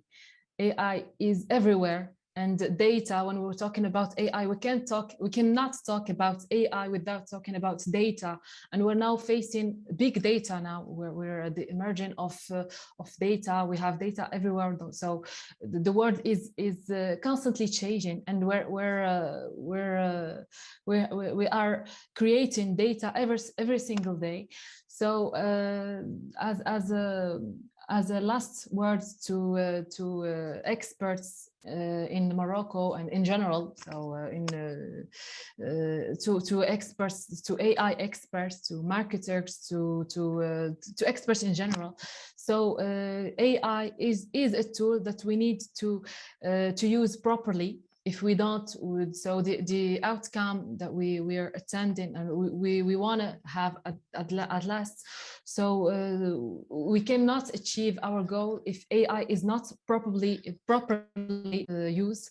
So we have to choosing the right tool of AI is not a simple task. Actually, we have to adopt AI on your features, on your goals, on your company. So we have to work on so much different things, including ethics, security, so on. So AI is definitely the future, and we have to adopt AI in every single thing in our daily life, actually. Thank you very much, Dr. Ilham. Yes, impressive closing, very impressive. Dr. Gofi, the same question goes to you. It's yours. Yes. You have a mic to talk to your officials, to your decision makers. Send them the message. Yeah, I would have lots of things to tell them. Definitely, first thing would say, I would say just start thinking about AI as something that we can share instead of creating new tensions. And first, mind your own business. Do not lecture others. Do not explain others what they have to do, what is acceptable and what is not. And start working in a clever way. I mean, just discussing with or sharing with others.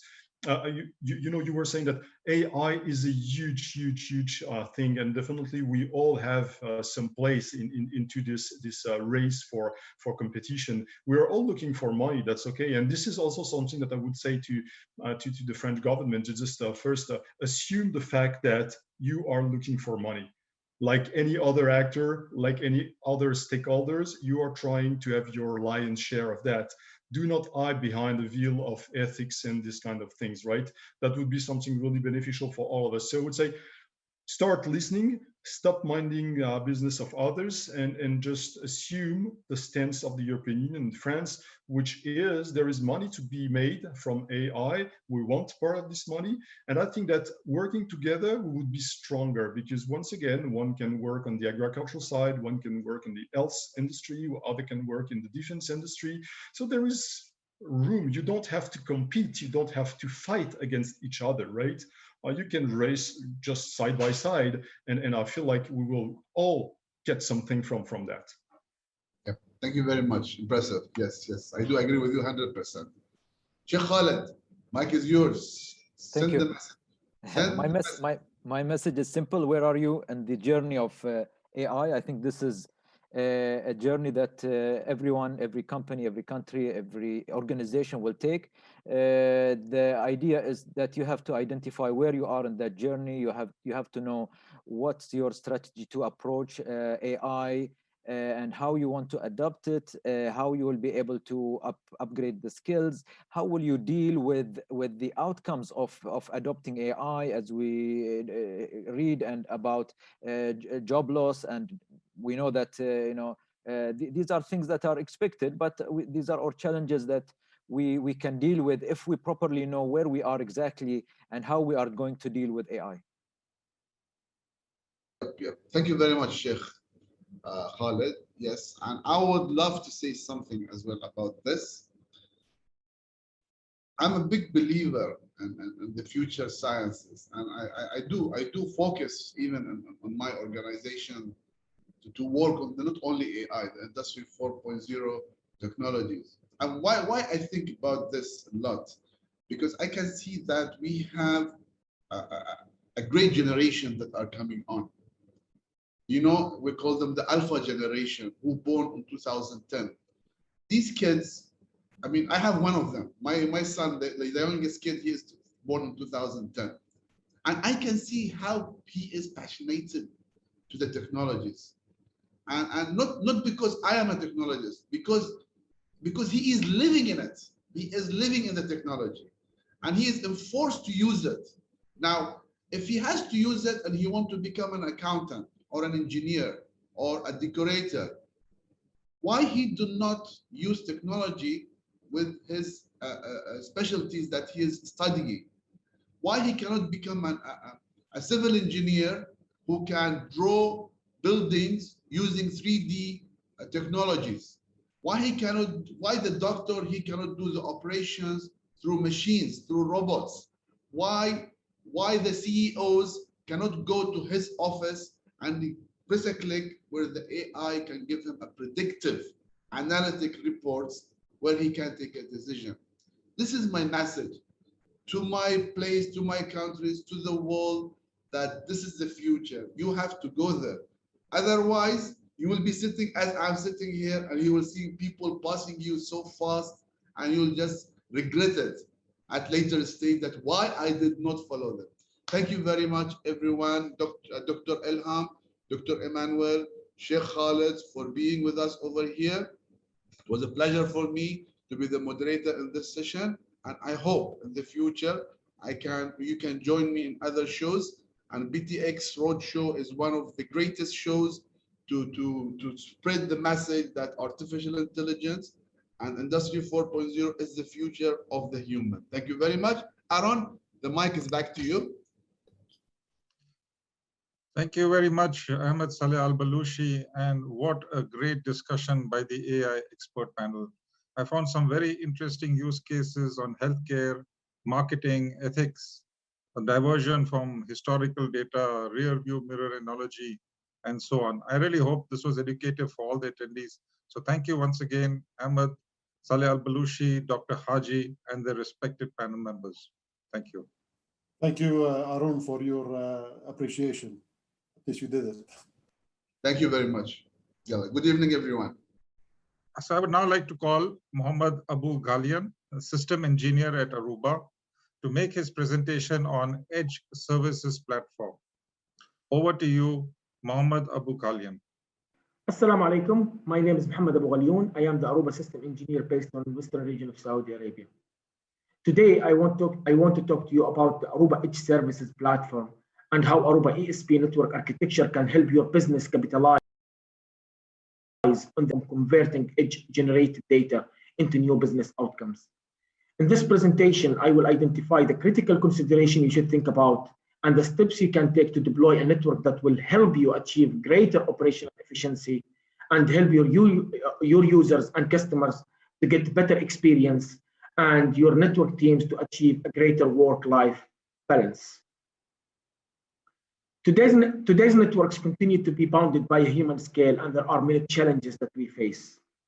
The first challenge we see is it still requires a human to detect, diagnose, and fix issues. Most networks are managed in silos and rely on too many tools to manage across wired, wireless, and WAN, and across campus, branch, data center, and remote workers. 64% of IT organizations use 4 or more network management tools to do their daily business tasks. Multiple research shows that 60 to 70% of network tasks are still manual, and 60% of Wi-Fi admins still use packet captures as their primary troubleshooting tool. 70% of IT time is spent in trying to identify and resolve issues. And from security perspective, security and network teams still use manual processes to identify devices into the network and require static configurations to segment the traffic for IoT devices. 80% of IoT organizations found that IoT devices in their network that they didn't know about, or they didn't even install these devices. And we have all seen the global pandemic and what has put on IT departments. More than 71% of IT budgets are now allocated and dedicated to only run the business and nothing else. So legacy networks cannot keep up. Business agility and operational efficiency are critical to business success. If the network is too complex and it's time consuming to maintain, and it takes too long to deploy new services to support a new business, then businesses are less competitive and risk future success. Network could and should do more. Network should be smarter and should be smart enough to see beyond the horizon. It should be able to identify issues before they impact business. So this is why we created Aruba ESP. So what is Aruba ESP? So Aruba ESP is an AI-powered cloud-native platform that was designed to automate, unify, and protect the network at the edge. Aruba ESP has 4 core attributes that enable organizations to focus on the power of intelligent edge. The first attribute is what is called the unified infrastructure. In this, we are trying to unify operations across wired, wireless, and SD-WAN, across all locations, campus, branch, and remote workers, and even in the data center, into a cloud-native single pane of glass that we call Aruba Central, which in turn allow organizations to eliminate operational silos and streamline operations. The second attribute in Aruba ESP is what we call the zero trust security that allows organizations to simplify the task of securing the edge and simplifying security operations by eliminating the need of static configurations of VLANs and access lists when changes are required to secure new endpoints or users, which in turn creates a lot of pressures on IT teams. And then we have what is called the AI Ops, or what we call the AI operations, which gives the Aruba networks the sixth sense that allows you to resolve issues before they impact business, or at least resolve them faster so business keeps going. Aruba ESP is offered as a service, which allows organizations tremendous flexibility in how they consume and pay for the technology they need to accomplish their goals. All these attributes are delivered from Aruba ESP architecture that is comprised of 3 layers. In the bottom is what is our infrastructure layer. This is where the physical devices lives, and this is the layer through which data travels from point A to point B. It includes our unified Wi-Fi infrastructure that is based on the latest Wi-Fi standards, such as the Wi-Fi 6 and the Wi-Fi 6E. It includes the wired infrastructure across campus, all the way from access to core and even to the data center.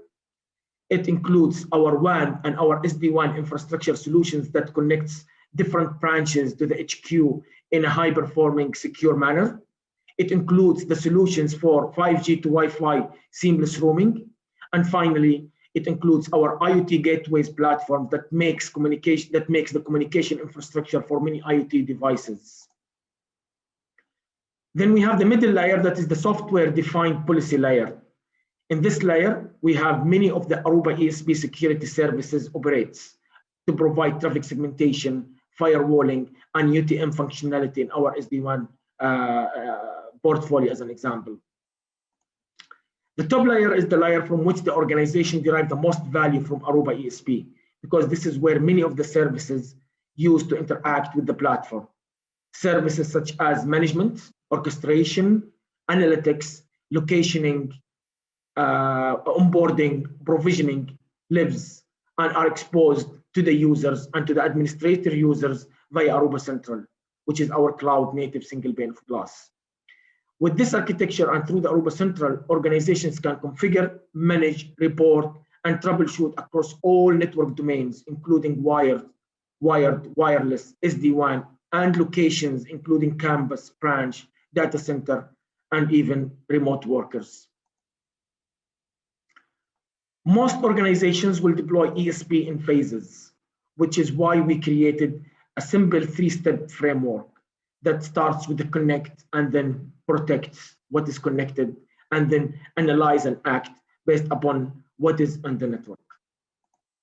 So let's take them one by one. So let's start with connect. For many years, users and their devices have been connecting to the Wi-Fi APs using the IP protocols. But now we have things that needs to connect as well. Things do not connect the way user devices do. Things use around 300 different wireless radio technologies to get their traffic into the network. Deploying and managing each of these 300 different type of wireless technologies will create a management nightmare. So what we have done is we have unified connectivity into a single platform. This is Aruba Wi-Fi 6 APs. With Aruba APs, we support the commonly used IoT communication protocols, including the PLE and ZigBee. However, we also support other protocols. So our APs provide a USB port through which an IoT device gateway can be added to communicate using different type of communication protocol that these IoT devices might require. By unifying and simplifying IoT connectivity, we are able to increase the time to value for IoT and reduce operational complexity and time to resolution. We have also made it much easier to manage our access points. For years and across the networking and this industry, IoT organizations have been forced to use different APs architectures for their campus APs versus their branch or remote worker APs. Typically, they used to deploy a WLAN controller-based architecture for campus and a controller-less architectures for branch offices, which created a lot of complexity and silent operations. In our intelligent edge offering, complexity creates delays and downtime. So we decided to unify our Wi-Fi into one single software architecture. And this is what we call Aruba Unified Access Points. Now you can deploy any AP anywhere and manage it all the same way and from the same location. We have eliminated the need for on-prem based controllers, even for campus deployments. No more complexity, no more silos. And for wired devices that are still needed to serve as a platform for users and IoT connectivity, for devices such as bandwidth-hungry IoT devices, such as security cameras and our PoE power devices, still needs switches to be in place. And until recently, organization deployed specific switches based on their roles.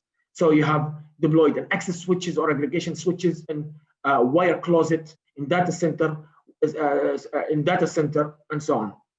These switches all carry different operating systems that needs different tools and often managed by separate teams, creating more complexity and inefficient operations. So we tried to solve that by introducing our CX platform, which is our first operating system that works from switches that lives in the IDFs to the campus, to the core, and even into the data center. A cloud-native CX platform can be updated without losing power to IoT devices. It can validate configurations before implementing and rolling back to previous configs in case of issues arise. With one cloud-native operating system, teams and tools can unify to improve efficiency and reduce time to value and time to resolution. The last element of connectivity that must be unified is connecting the edge to the cloud. Today, organizations connect to the cloud using combinations of MPLS, cellular, and broadband connections, managing and prioritizing across all these links. So cloud-based applications perform their best can be complex and time-consuming. We have unified that using the same architecture that we have in our access point and switches. In doing that, we can balance the load across all the links available to us. And when one of the links fails, we automatically fail over to the second one. We can also prioritize the traffic based on the applications being used, such as personal applications or business applications, such as Skype for Business. And we can also locate and use the closest point of presence for web-based applications and automatically steer users to that instance. This far, we have unified protocols into Aruba access points, and we have unified our ABs architectures across campus and branch. We also have unified our switching architecture from closet to core to data center, and we have unified branch to cloud connectivity.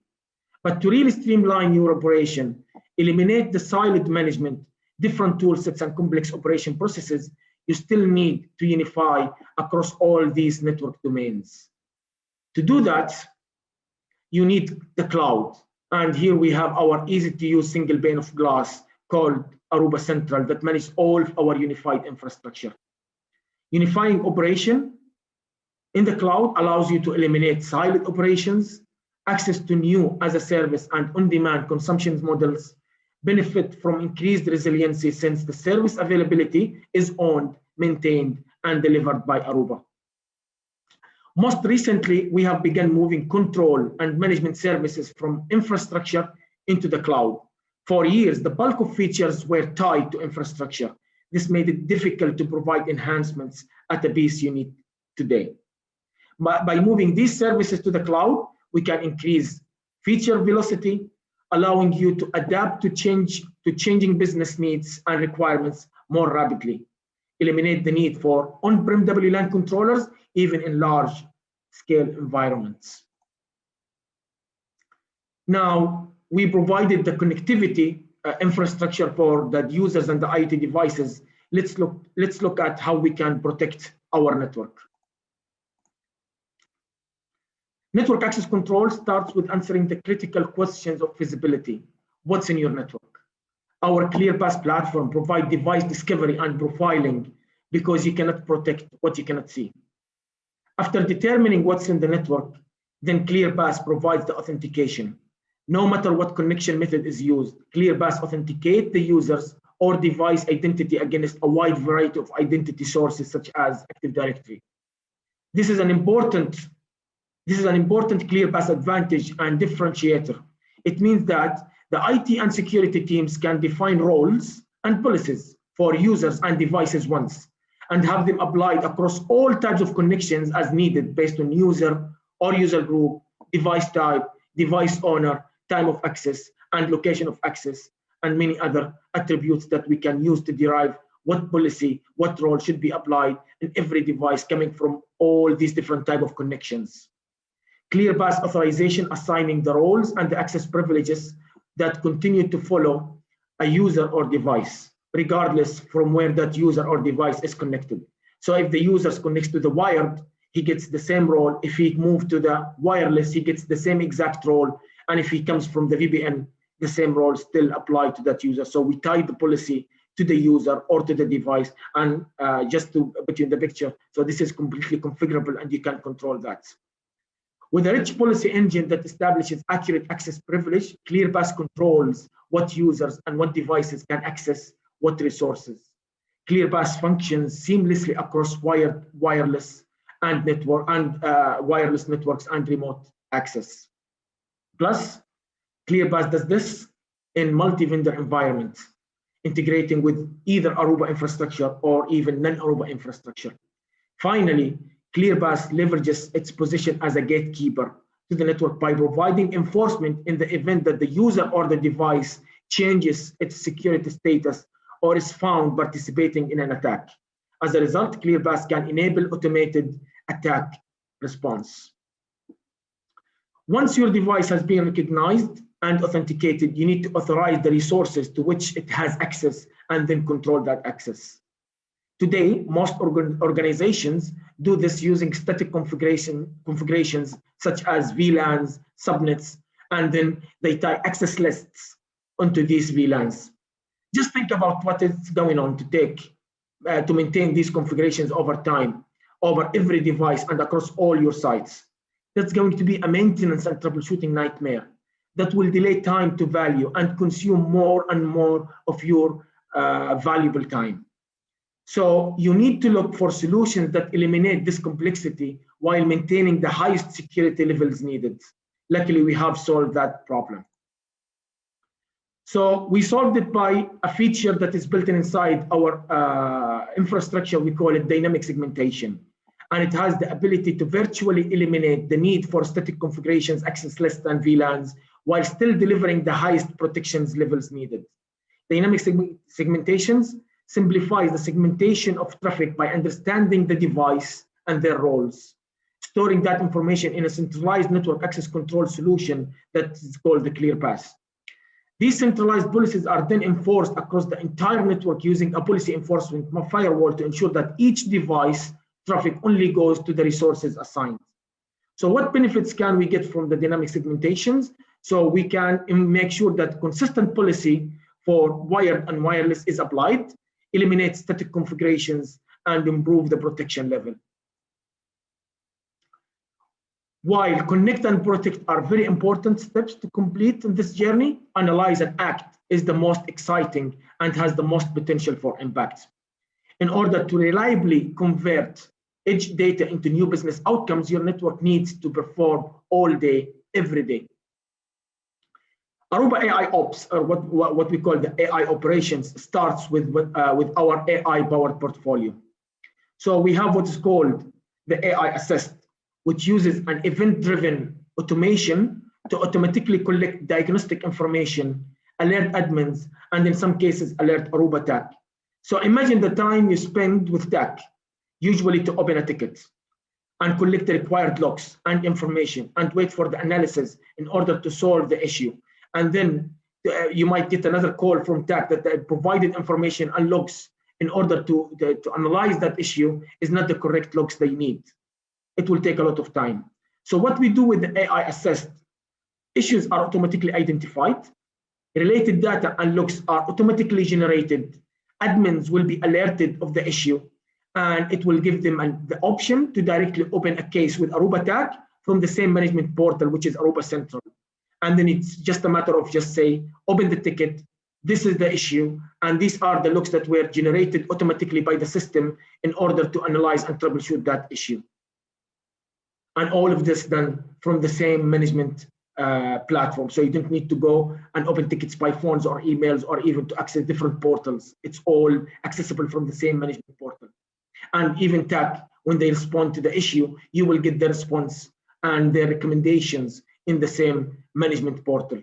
So it's all from the same single management platform that is the Aruba Central. The second AI portfolio or feature we have inside our platform is what's called the AI Search, which uses a natural language search capabilities to simplify searching and find issues and recommendations faster. So imagine you are in front of the system and you just say, tell me how is my network performing today? Or do I have any issues? Or who are the users are facing the issues of that specific issue and so on? What recommendations you can give me in order to enhance my network performance and so on? It's just a matter of just using the normal natural language in order to search for these issues and recommendations. The last AI feature we have in our portfolio is what's called the AI Insights. And by the way, this is the most important feature we have. So it's an AI-powered issue and optimization insights and recommendations that helps you to understand how your network is performing and how your network is performing by comparing it to other networks of the same size. And it will also detect the anomalies and possible issues before it is reported even by the end users. And it will also recommend for you the fixes and the enhancements in order to optimize your network operation and performance. With this portfolio of features, Aruba AI Ops is able to help redefine IT outcomes in 3 ways. React and resolve issues more quickly, in some cases 90% faster. Predict and preempt issues before they impact the business or users. Continuously optimize network performance based on peer benchmarking, and in some cases resulting in 25% increase in capacity without even adding any extra hardware or software. And most important, we can identify specific root causes, specific recommendations, and deliver these outcomes with greater than 95% accuracy. This is all what I have for today. So I would like to thank you all for your attendance and I hope you enjoyed listening to this presentation. For more information, please feel free to contact me on the below contact information. Thank you very much.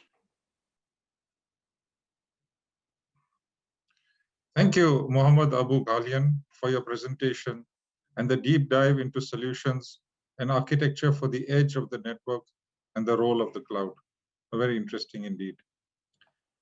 Moving on, we now come to the last session of the BTX Road Show North Gulf 2021. I'm pleased to announce the BTX North Gulf Awards. There are 3 categories, and they include BTX Top Executive Awards, recognizing leadership driving transformation, and BTX Solution Awards, recognizing solutions for transformation. So now let the awards begin.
And with that, we come to the end of this BTX Road Show 2021 North Gulf edition.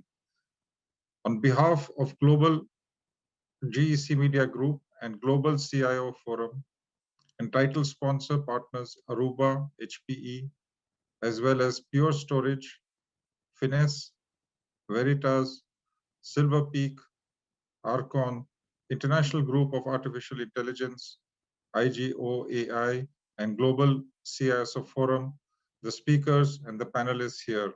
I thank all the attendees for sitting through all the excellent keynote sessions, as well as the questions that were posted for the speakers. Goodbye and look forward to engaging with you once again.